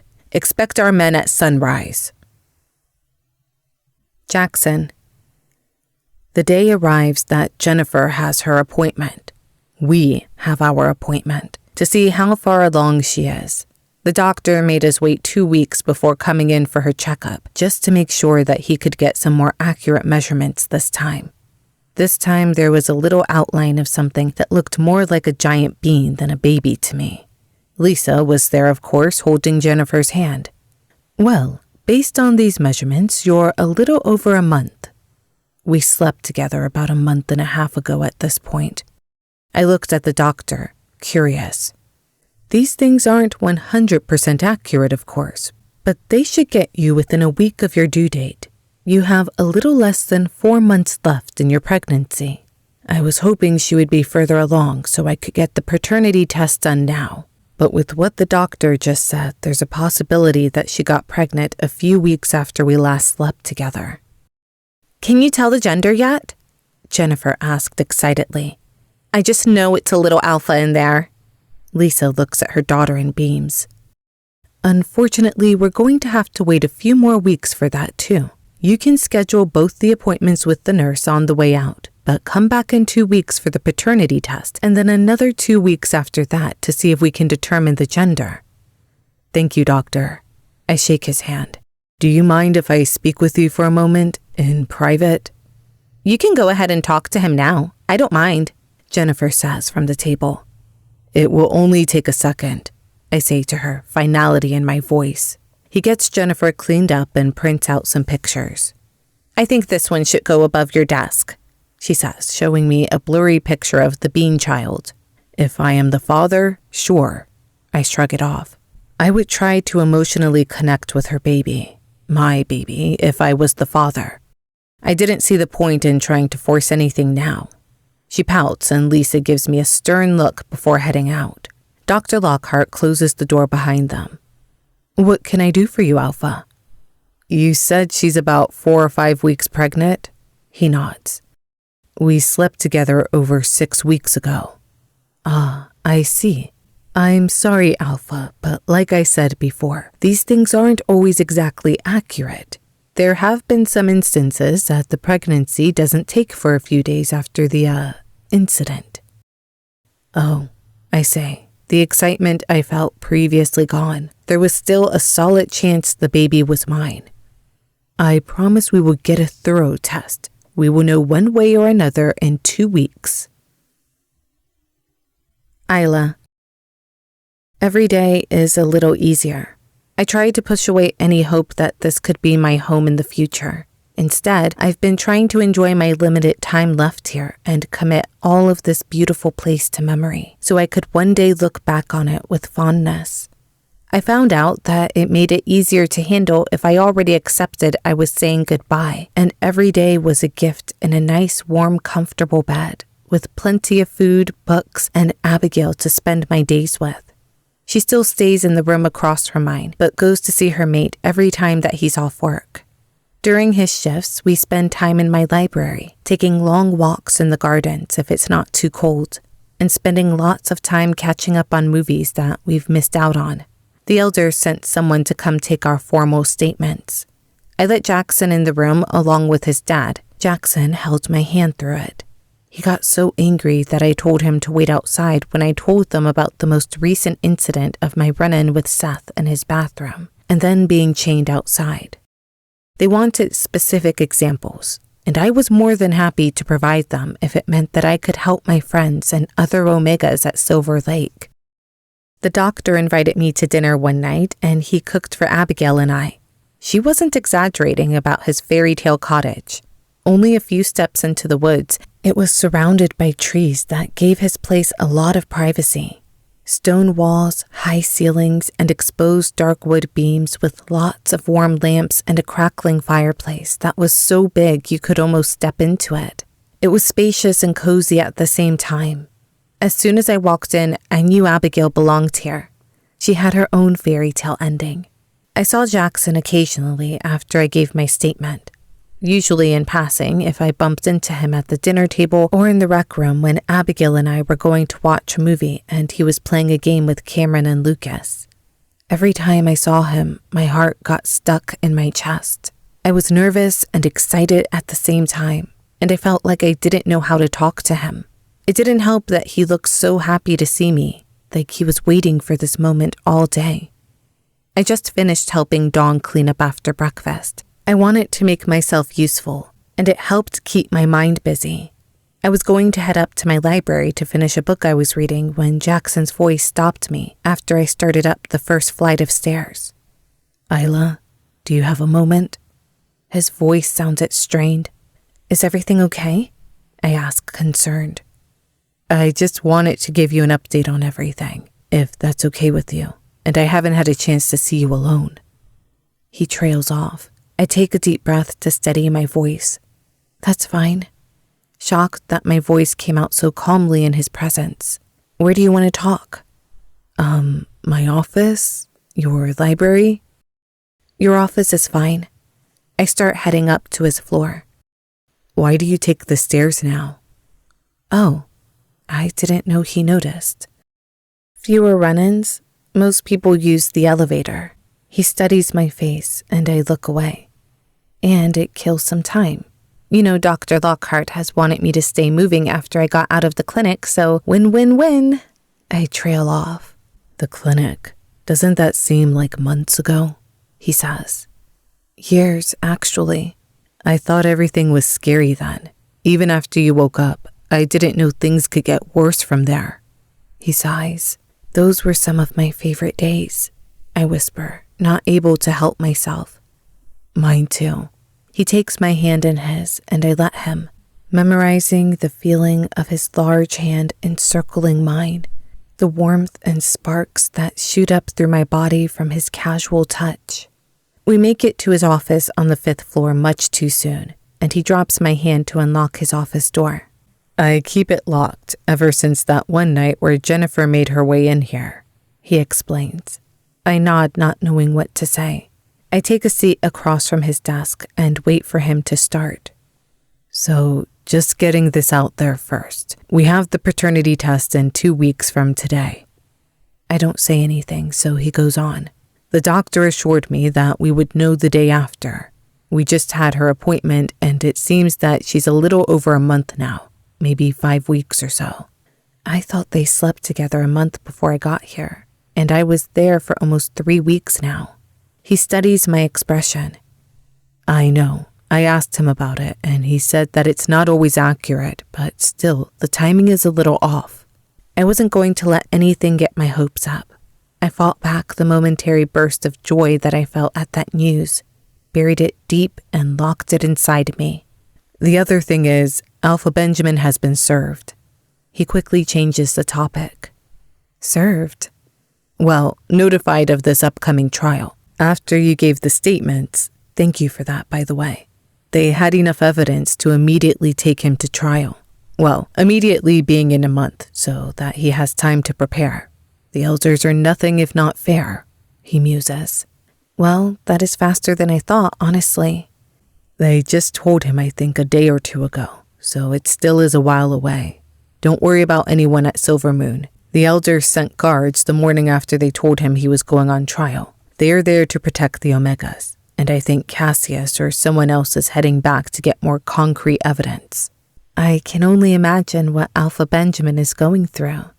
I can't help a small smile escape my lips. "Isla, I'm going to get right down to it." He changes his tone completely, taking me aback. "You know how I feel about you.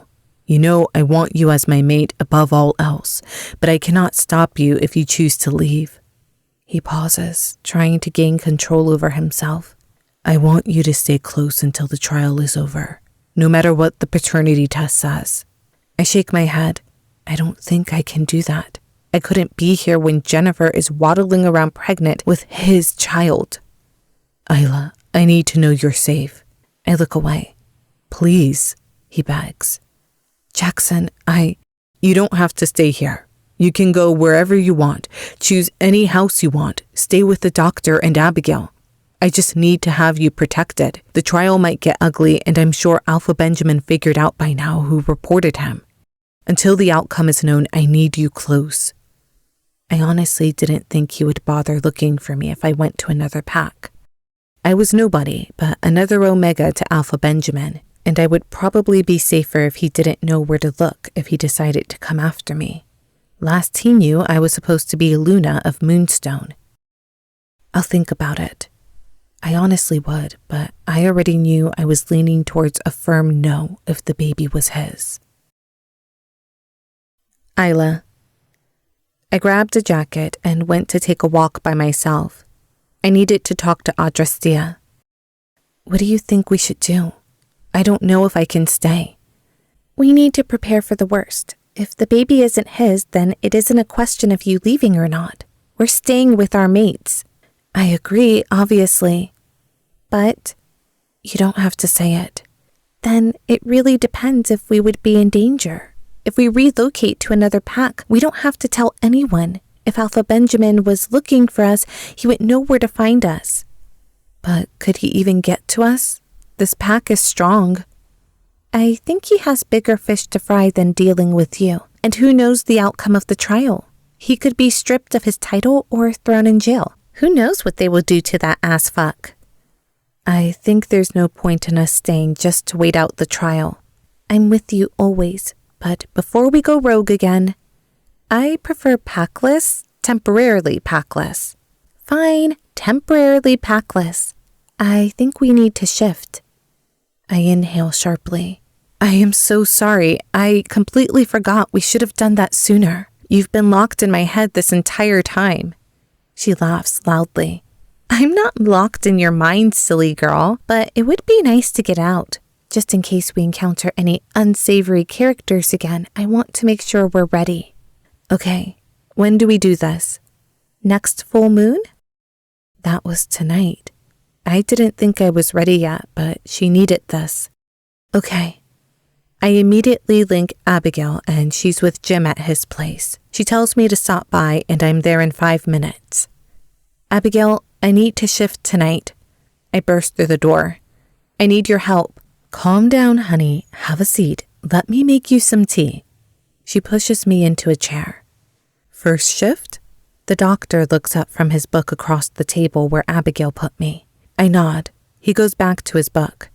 I don't want to intrude, but if you want any moral support, I'll be there. Abigail beams at him and comes over to place a cup of tea in front of me. I'll shift with you if you want, she asks. I'll admit it's been ages since I have. Years, actually, and I'm sure Lilac would love to get out. Once you're comfortable with shifting again, why don't we go for a run together? Jasper has been hounding me to meet Lilac since we first saw you. I'm not the only one who has been waiting for my mate for almost 30 years. I would love that. They look into each other's eyes and I cough a little to get their attention. Sorry, sweetie. Young love and all that jazz. She laughs. We can shift together tonight. It is a scary thing, but it is beautiful and so worth it. Try not to worry about it too much now. Let your wolf take over. She knows what she's doing. I nod, terrified of the pain that I knew I would be putting myself through.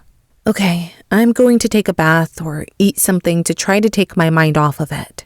I say flustered, my hands starting to sweat. Finish your tea, she scolds, looking at my full cup. I sit back down and take a few long sips. The warmth of it calms me. Now, deep breaths. You're not leaving my sight until we do this.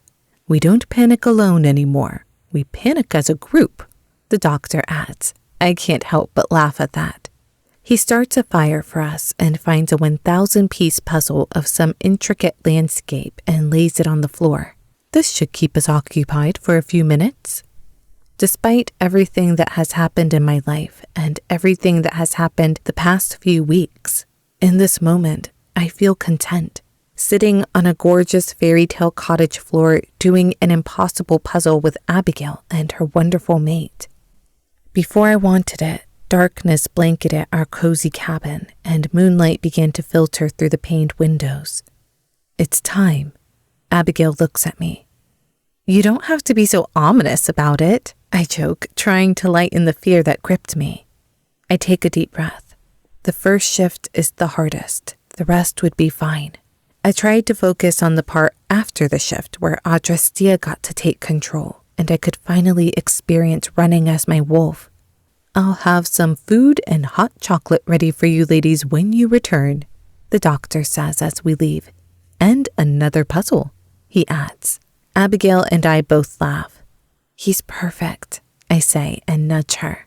He is everything I ever dared to dream of, and more. We walk in silence behind his house until the cottage lights fade into the darkness. We stumble upon a small clearing and I gulp when I realize it was really time.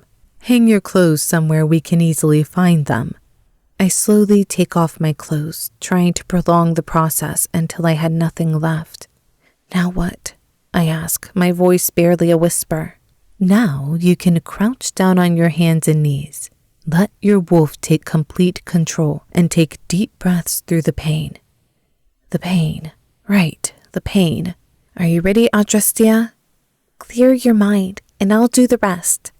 I take a few long breaths to steady myself and try to clear my mind as much as I can and slowly crouch to my hands and knees, focusing on the soft, cold grass beneath my hands. My body starts to prickle and feel warm. I'm doing it. A few more deep breaths. The prickling turns into searing pain and I cry out. Breathe through it. You're doing amazing, Abigail calls out. Her voice sounds distant. My bones pop and relocate. I can't tell if I'm screaming out loud or if it's in my head. Breathe, breathe, breathe.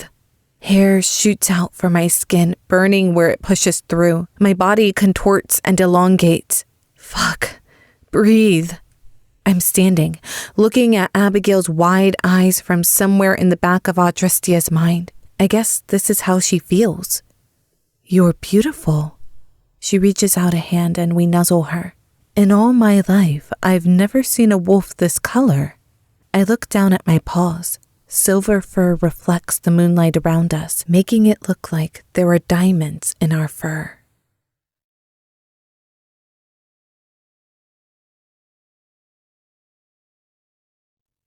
Chapter 49.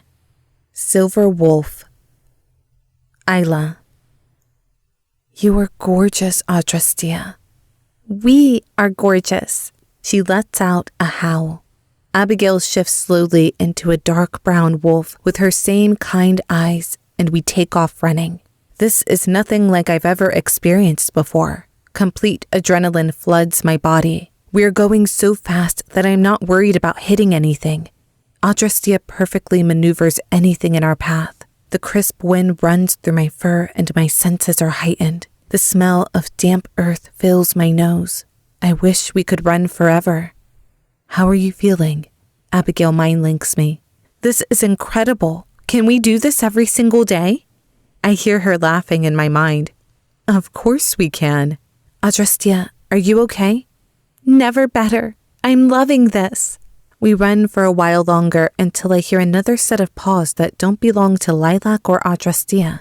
I get the sense that we are being followed or watched. Adrastea is on edge and I feel a pit form in my stomach, similar to when I saw the rogues. Oh no, rogues.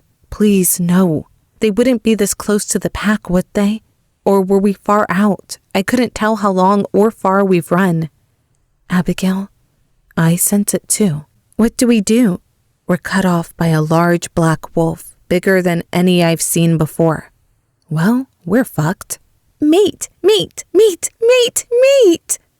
The wolf looks at us with familiar striking blue eyes that seem to almost glow in the moonlight. Jackson? I ask Adrastea. Yes, mate! Flint! Adrastea can't help herself finally meeting her mate. She nuzzles him and they lick each other and play. I don't have any say in it, and it's nice to see them together. Abigail stands at a distance but doesn't leave us. I let them connect with each other for a while. I think it's time to head back. Fine. Adrastea lets out a sad howl that Jackson's wolf Flint mimics. We run back to the little clearing where we left our clothes with Jackson in tow. I go behind a tree to shift and quickly pull my clothes on, and Abigail does the same. Jackson shifts back but doesn't have anything to wear, so I throw him my jacket to tie around his waist, temporarily stunned again by his carved, statuesque body in the moonlight. So what was that? I ask him, walking over to him in the clearing. He looks so guilty. I'm so sorry. Flint took over and I had no idea why. He was yelling for you and I thought you were in trouble, so we took off. It turns out this idiot just sensed his mate and wanted to get to her as soon as he could. He smiles sheepishly. I really am sorry. I had no idea. I didn't want to ruin this for you. No, Jackson, you didn't ruin it. It was such an amazing experience. I smile at him. It's not your fault. I'm glad Adrastea got to meet her mate at least once. Pain flashes across Jackson's face when he realized what I was saying. He quickly composes himself. Can I walk you ladies somewhere? We're headed back to Jim's if you don't mind. Abigail pipes up and starts walking a bit ahead of us. Isla, I have never seen a wolf that color. A few gray ones, sure, but you were actually silver. It's incredible. Don't act so surprised, I tease him. We make it back to the doctor's house. The walk was longer than I remembered. I guess my panicking made it seem shorter heading out. The doctor opens the door and the familiar warmth and smell of chocolate wafts through the house. I immediately feel comforted. Ah, Alpha, can I interest you in a cup of hot chocolate? I made some for our girls here. He looks at me for a moment before agreeing. Do you have some clothes I might borrow? The doctor looks him up and down. Nothing that would fit you too well, but feel free to raid my closet. What's mine is yours. Jackson comes back out wearing sweatpants that show off his calves. He's a few inches taller than the doctor, and he looks a bit ridiculous. I fight back a laugh. His shirt, on the other hand, barely contains his muscles. It's straining against his chest, and I can't help gawking at him. Jackson watched me and gives me a wink. I avert my gaze, but the blood rushing to my cheeks gives me away. We were just about to start another puzzle. Abigail and I groan, even though we had so much fun doing the first one. Hey, this one is Exotic Birds of the Bahamas, complete with bird facts, so you have fun while you're learning. He looks so serious, but we can't help but laugh at him. I'm in. I've always wanted to learn about some new birds. Jackson says, flashing me a smile. We resume our spots next to the fire and talk, laugh, and complete the next puzzle in no time at all. Benjamin. We would like to get a statement from you. The elder skinny dog asks me for the third time. You'll get it during the trial, I reply coolly. We want one now to make the trial go easier. For who? You or me? His silence speaks volumes. We just want to understand. I roll my eyes. We won't even talk about you. We want to talk about your predecessor. I stiffen in my seat. Why do you care about him? We want to see how he treated the Omegas, where they were living, things like that. This will help us determine when the problem started. He pauses. Many times in situations such as these, it's not the current alpha's fault. It was something that was set up earlier on, something that was already in place, something that the current alpha thought was normal and had no way of knowing. I might be able to make this work in my favor after all. Is that what happened here? Skinny glasses guy asked me. I take a deep breath, trying to buy time to figure out this story. Yes. The guy nods and writes something down. When I took over this pack, this is how it was. Since I'm from this pack, this is all I knew. Things kept going on the same as before. When did you take over the pack? We can't seem to find it in our records. Almost 20 years ago. Ah, and your predecessor, what happened to him? Died of natural causes. We weren't expecting it, so the handoff was a little messy. I see. Well, that makes sense then. This idiot was buying it all. I could continue to pretend to comply and not give too much detail so I could pin it on the mysterious alpha before me. You never moved the Omegas. They were there in the pack house before? I nod. I already told him this. Interesting. And what do you know about an abandoned Omega village a mile or so away? I freeze in my seat.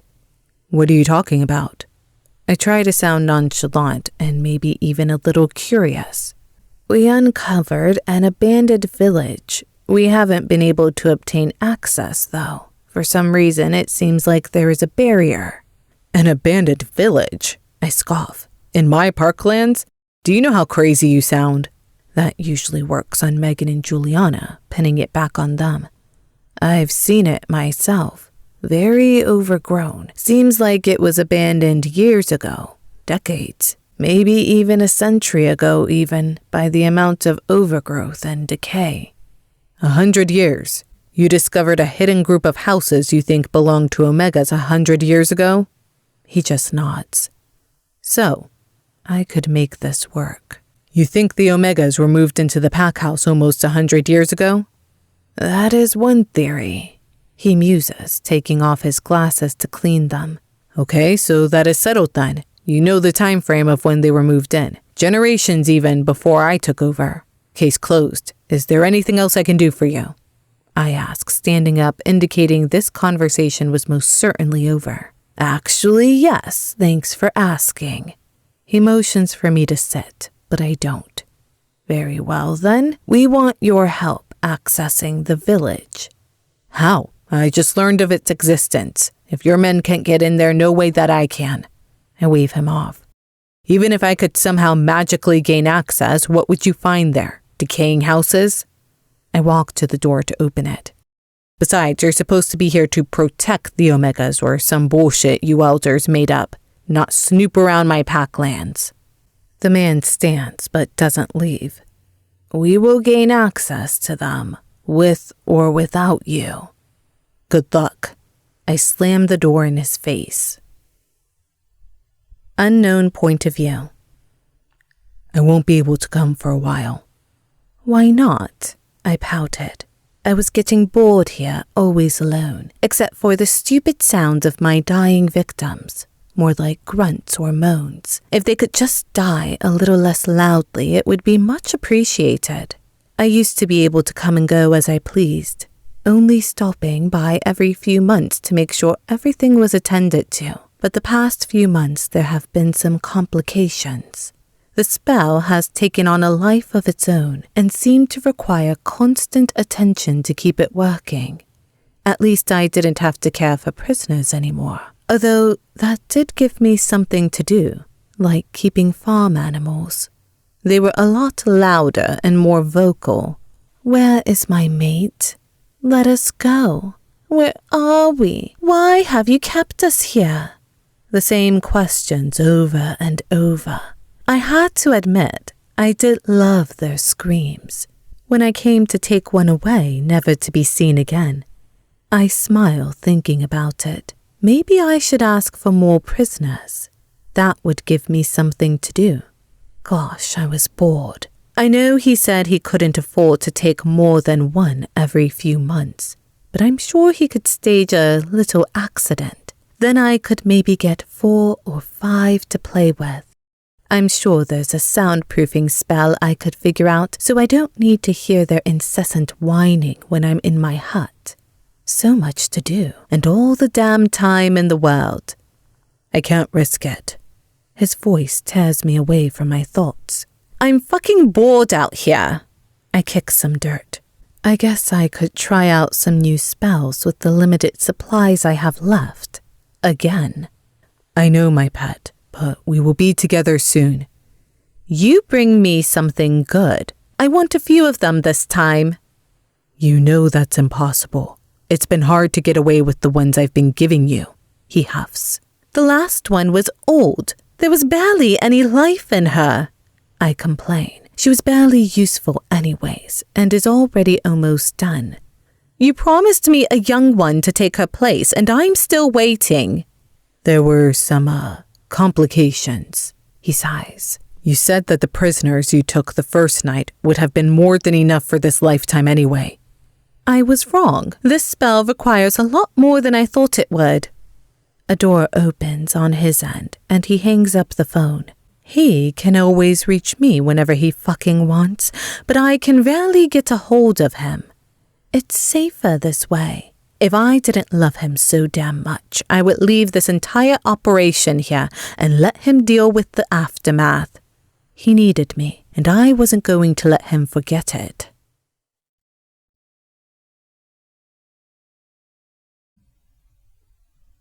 Chapter 50A. The Date. Jennifer. A soft sound pulls me from my nap on the couch. Well, my parents' couch. I would be moving to the pack house soon.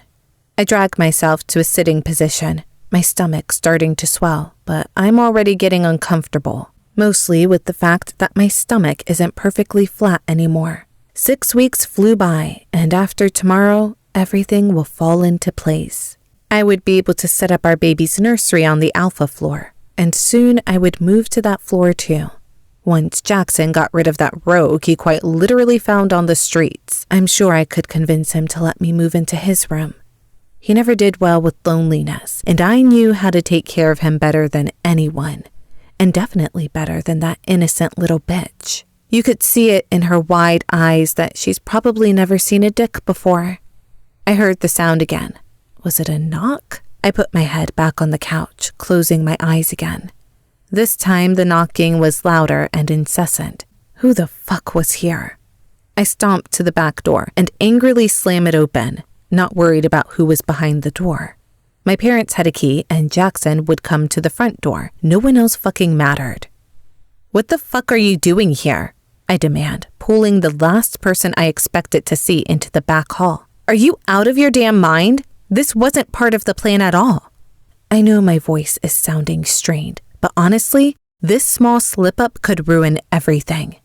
He kisses me deeply, and at first, some lingering sparks form at his touch. They go away when I remember his station. I push him away, lightly, not wanting to hurt his feelings.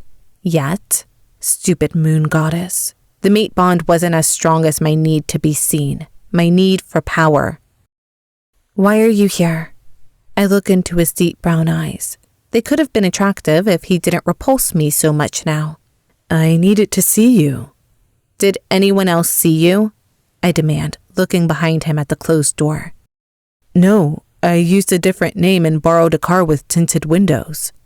I raise one of my eyebrows. Well, I stole a car from the ranked members, just for a day. I roll my eyes. It was so embarrassing that he didn't have his own car. I would have met you somewhere. I missed you. He puts his hands on my belly. I missed both of you. I close my eyes, trying really hard to gain some composure. Did you bring it? You can't stay here. He mutters while looking down at my swelling stomach.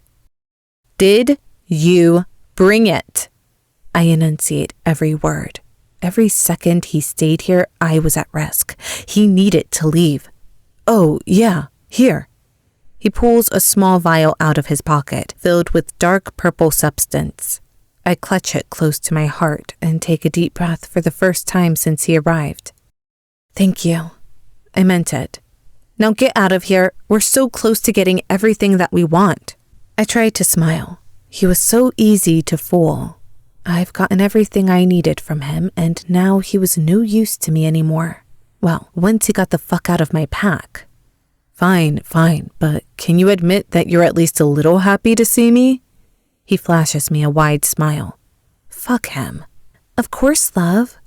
I push my hand through his thick brown hair. But we will be together soon. Forever. I get on my tippy toes and give him a quick kiss on the lips. Now go. My anxiety rises when he doesn't budge. Don't you want to know how it works? What works? He points to the vial I'm still clutching. Oh, I let out a forced laugh. Yeah, Drop some of his DNA in it an hour before you need it. It takes a little less than an hour to start working, and when it's ready, it changes to light purple or something. I don't really remember. I look at him angrily. It doesn't matter what color, it just changes color. Fine, now go! It only lasts for an hour or two, so make sure that you take it right before you need it. I nod. DNA, an hour before, color change, I take it, then go into the appointment. I hear keys at the front door. Now go! Go! I push him out the back and slam the door behind him. Jennifer dear, I got some color samples for the nursery, my mom sings out. I plastered on a smile and quickly stashed the vial safely in my pocket. Coming, Mom. Isla. Almost every night, Adrastea, Flint, and Lilac would run together. Sometimes Jasper, the doctor's wolf, would run with us if he wasn't working the night shift. I lied to myself and said that I was doing it for Adrastea to have some time with Flint, and I was being selfless. But really, I wanted to see Jackson as well. Even though it wasn't as gut-wrenchingly painful as the first few days, the pain never fully went away. It was hard being away from Jackson, and he helped me forget about it temporarily. Tomorrow was the day. The doctor's appointment was first thing in the morning. That meant we would either find out tomorrow night or the next day. I'm not sure which was worse. At least there was some hope now that it wasn't his, even though neither of us was really holding out for that. The timing was too close. I spent what I saw as one of my last days here in my library. The weather was colder now, fall being in full swing, and I loved spending time here, with a large fire and a stack of books under my cozy blanket. Abigail still refused to move in with the doctor until we found out about the baby. We spent most of our nights he was off at his cozy cottage, all three of us, sometimes four if Jackson joined. I never invited him myself, but I wouldn't say no. Knock, knock, a silky voice says, pulling me from my thoughts.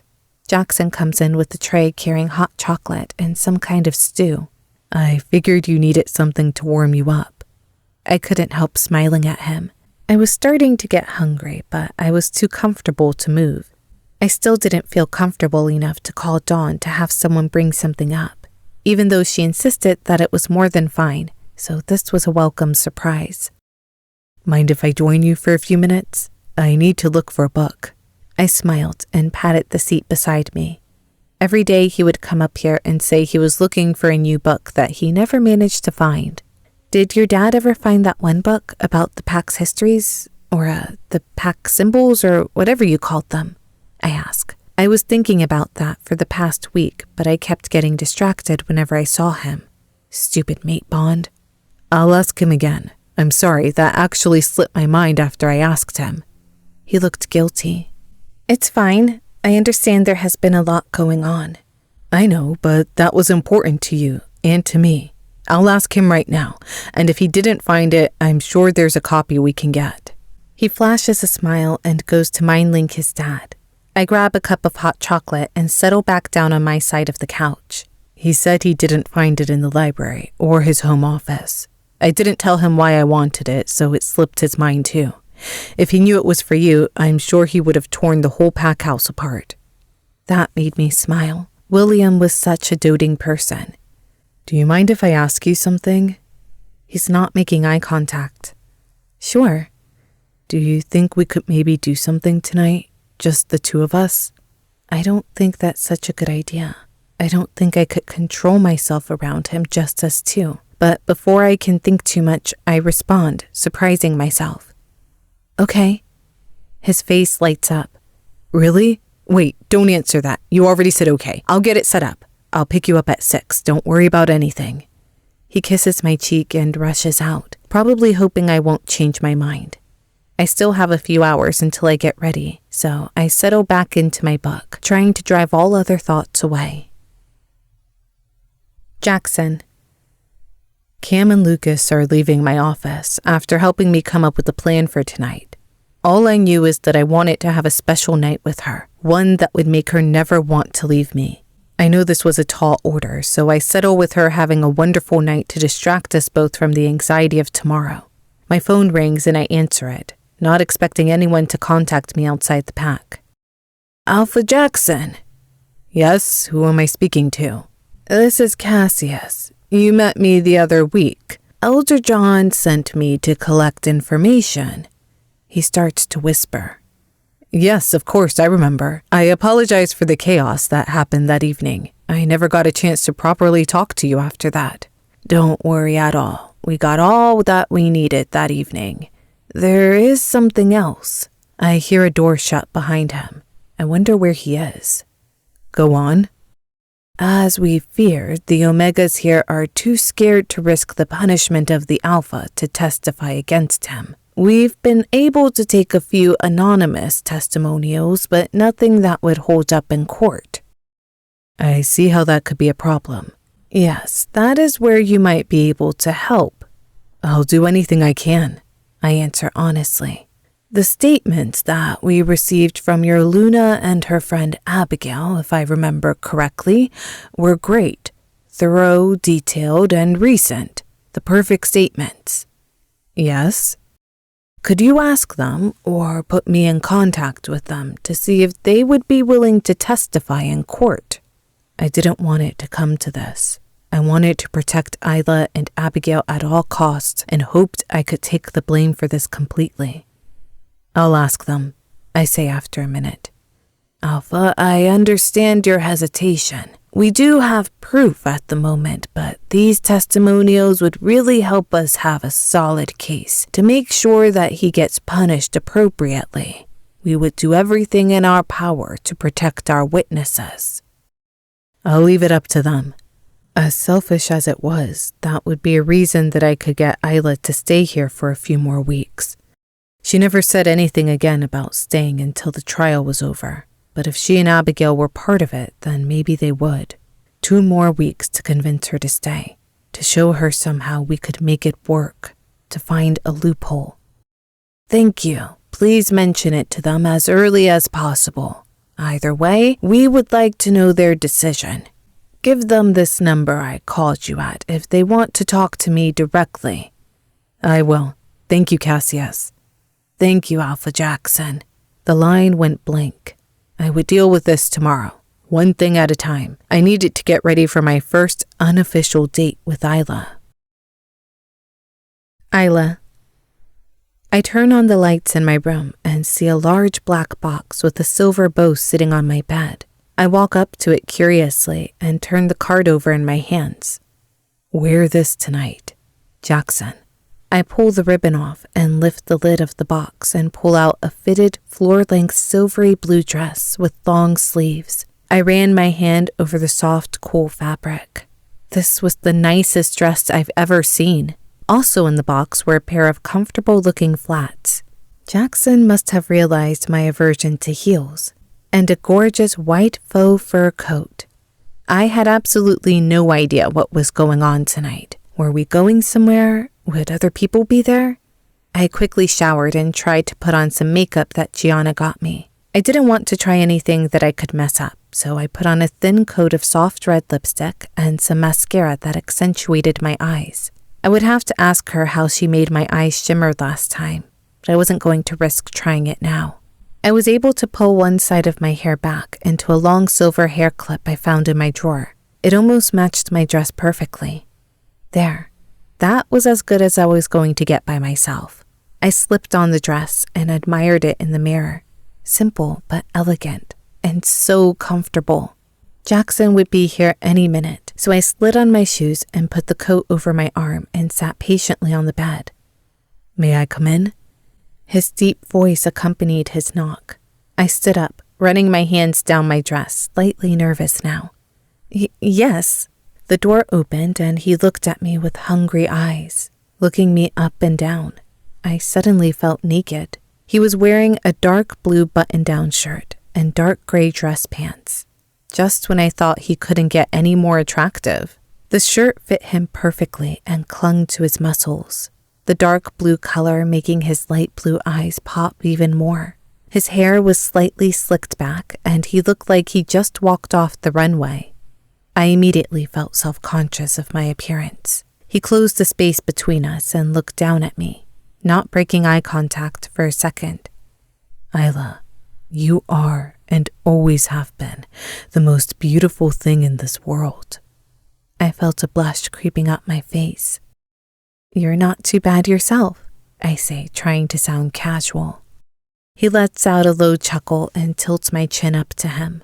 He brings his face down to mine, and I'm frozen. His hot breath fans my face as he stops an inch away from my lips, testing. I don't move. He touches his nose to mine and closes his eyes. I do the same, savoring the moment, memorizing how it makes me feel. He brushes his lips lightly against mine. Not a kiss, but in a way, it was even more sensual. He pulls away slightly and places a lingering kiss on my forehead. Shall we? He puts his arm out to me and I take it, smiling up at him. We walk to the back of the pack house and Jackson helps me into my coat. It's so soft I felt like I was wearing a thick blanket outside. We walked until we got to the forest that bordered one side of the mountain. Twinkling lights were strung from an opening and fake candles illuminated a path. Fire hazard having real ones, Jackson noted when he saw my gaze. Very sensible, I say. Well, Lucas was going to go for real ones, but Cam stopped him. I laugh. That sounds like them. I would miss them if the baby... No, stop. I'm not thinking about that now. I am having a perfect moment with Jackson, being perfectly happy and committing every small detail of this evening to memory to replay in my head again and again. We walk hand in hand through the short illuminated path that opens to a clearing. It was surprisingly warm when we stepped in, and then I noticed the heaters placed every few feet in a circle. He led me to the middle, where a short table was laid out with food, chocolate, and champagne. A dozen white roses were set in the middle of the table. I didn't want to waste any time taking you somewhere or share you with anyone else this evening, so I had this set up, he explains. It's perfect. All the details are incredible. A thick rug was laid out, and soft pillows and fuzzy blankets were positioned around the table. It's kind of like a night picnic, he says. I laugh. Night picnic. I like it. I smile at him and take a seat. He sits next to me as close as possible. We might have to make this a tradition. I don't say anything, but my face must have given me away. Sorry, let's just focus on now. And right now, I'm here with my favorite person in the world. Don't let your mom hear you say that, I tease, and he smiles at me as he pours us both a glass of champagne. I look at the spread, and there's a variety of tiny tea sandwiches, chocolate-covered strawberries, berry tarts, and little puff pastries that look like they're filled with meat and some spinach and cheese. The perfect picnic. We fall into a comfortable conversation talking about everything but nothing important. Our favorite seasons, colors, pointing out constellations we knew. We were laughing at small things, and for the first time since Jennifer showed up in his office, I felt truly happy and comfortable around him. Unguarded even. I don't know if it was the glass of champagne or the company, but I was completely at ease and content. Jackson held me in his arms after we ate, and I leaned back against his broad chest. My dress came up a bit, but I didn't mind. I was warm enough, leaning against him, and with all the heaters around us. He absent-mindedly rubbed circles on my thigh, as he was telling me a story his mom told him about the moon goddess when he was growing up. It was hard to concentrate on his bedtime story as his fingers got further up my leg. Suddenly, he stopped his story and growled in my ear. I can smell your arousal, Isla. I swallowed the lump in my throat. Is there something you want me to do about it? He purrs into my ear, silently brushing the tips of his fingers up my inner thigh and back down. I can't speak. He runs his fingers back up closer to my core, and I whimper when he rubs them back down my thigh, further away than I wanted them. This time he gets closer and brushes his fingers over my underwear. I let out an involuntary gasp, and he removes his fingers, hovering an inch away from where they just were. Do you want me to go further? He whispers in my ear, and I nod ferociously. Tell me you want me to go further. I want you, Jackson. I don't have to say anything else. He tangles his hand into the back of my hair and pulls me close to him, capturing my mouth in a kiss.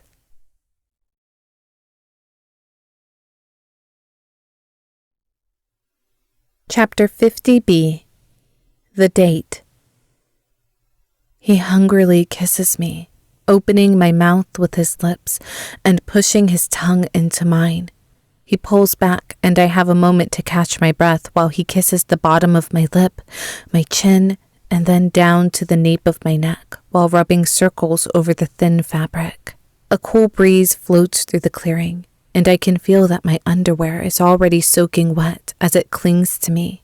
He continues to kiss me, moving down to my marking spot, making me gasp. He starts playing with the outside line of my underwear, slowly moving his finger up and down one side, slowly brushing his fingers under them near my entrance. In one sudden motion, he pulls them to the side and swipes his finger over the length of my entrance. I moan at the contact, and I feel Jackson smiling into my neck. He goes back to sucking my marking spot as he takes some of my juices and lubricates my clit before gently rolling it in his large fingers. "Jackson," I moan. "Yes, baby. What do you want?" "Please, please," is all I can mutter. He slips one finger into me, and I clench around him and jolt up. The instant pleasure was everything I was looking for, everything I needed. He pulls me back towards him and holds me tight against his chest, one of his hands using his finger to expertly move in and out of me, and the other trailing across my chest, drawing light circles around my nipples through the thin fabric. I can feel a build-up starting, and I tried to clear my mind for a second. I want to do something for him too. I steady myself in between breaths and reach behind me, feeling his hardness under his pants. I run my hand up and down it, and he lets out a low growl. "Isla, you don't..." I turn around and place a kiss on his mouth before he can say anything else. He removed his finger when I repositioned myself to face him, and the absence makes me tingle. I needed him back. He helps me undo his belt, my fingers shaking. I pull down his pants and boxers in one motion, and his dick escaping the confines springs to life. There is no way that would fit in any part of me. My eyes bulge, and he lets out a low chuckle while running his finger up and down my arm. "We don't have to do anything you don't want to, my love," he whispers. I run the top of one of my fingers over the tip of his large dick, and I feel some wetness come out. I spread that around the top as he leans back and closes his eyes and lets out a low moan at my touch. This gets me even more aroused. I wonder if I make him feel this way when he is getting me off. I take his length in two hands and slowly start rubbing them up and down, slightly twisting and turning when he lets out a moan of approval. "Isla," he mutters. I go faster. He moves in a swift motion, too fast for me to notice, and lays me down on one of his arms, laying next to me but propped up on his side. He uses one of his large hands to open up my legs and starts teasing me again. I take him back into one of my hands, trying to focus on pleasing him while my own orgasm is building up again. We fall into a perfect rhythm as he sticks one long thick finger inside me again. He adjusts himself so that I'm pulled close to him, laying on one of his arms. The hand behind me reaches up and plays with one of my nipples. I let out a loud moan at the contact, and he chuckles deeply. "I will never get tired of that sound. Let's see if we can do it again, shall we?" he whispers in my ear. He moves his fingers faster inside me, keeping up a rhythmic pace and using his thumb to rub my clit. I felt stimulated from every nerve ending, and I couldn't help the jumble of words and moans that were escaping my mouth, soon joined by my Jackson's low moans, as I kept running my hand up and down his length. I felt like I couldn't take any more pleasure, and all at once, all of it exploded into one feeling, my core pulsing around his fingers, and my body started to jolt upwards, but he held me down. I couldn't breathe, and I saw dark spots as I rode the waves of pleasure radiating from my core. "Jackson," I moaned when I found my voice again. I'm close, he grunted, as Jackson's warm, thick juices covered my hand. He grunted into my ear. Isla. Fuck, Isla, he panted. His fingers were still in me, slowly moving in and out, helping me down from my orgasm. He pulled them out and then pulled me close to him, not caring that we were both sweating, coated in a mixture of our bodily fluids. The only sound in the clearing was our loud breaths and heartbeats.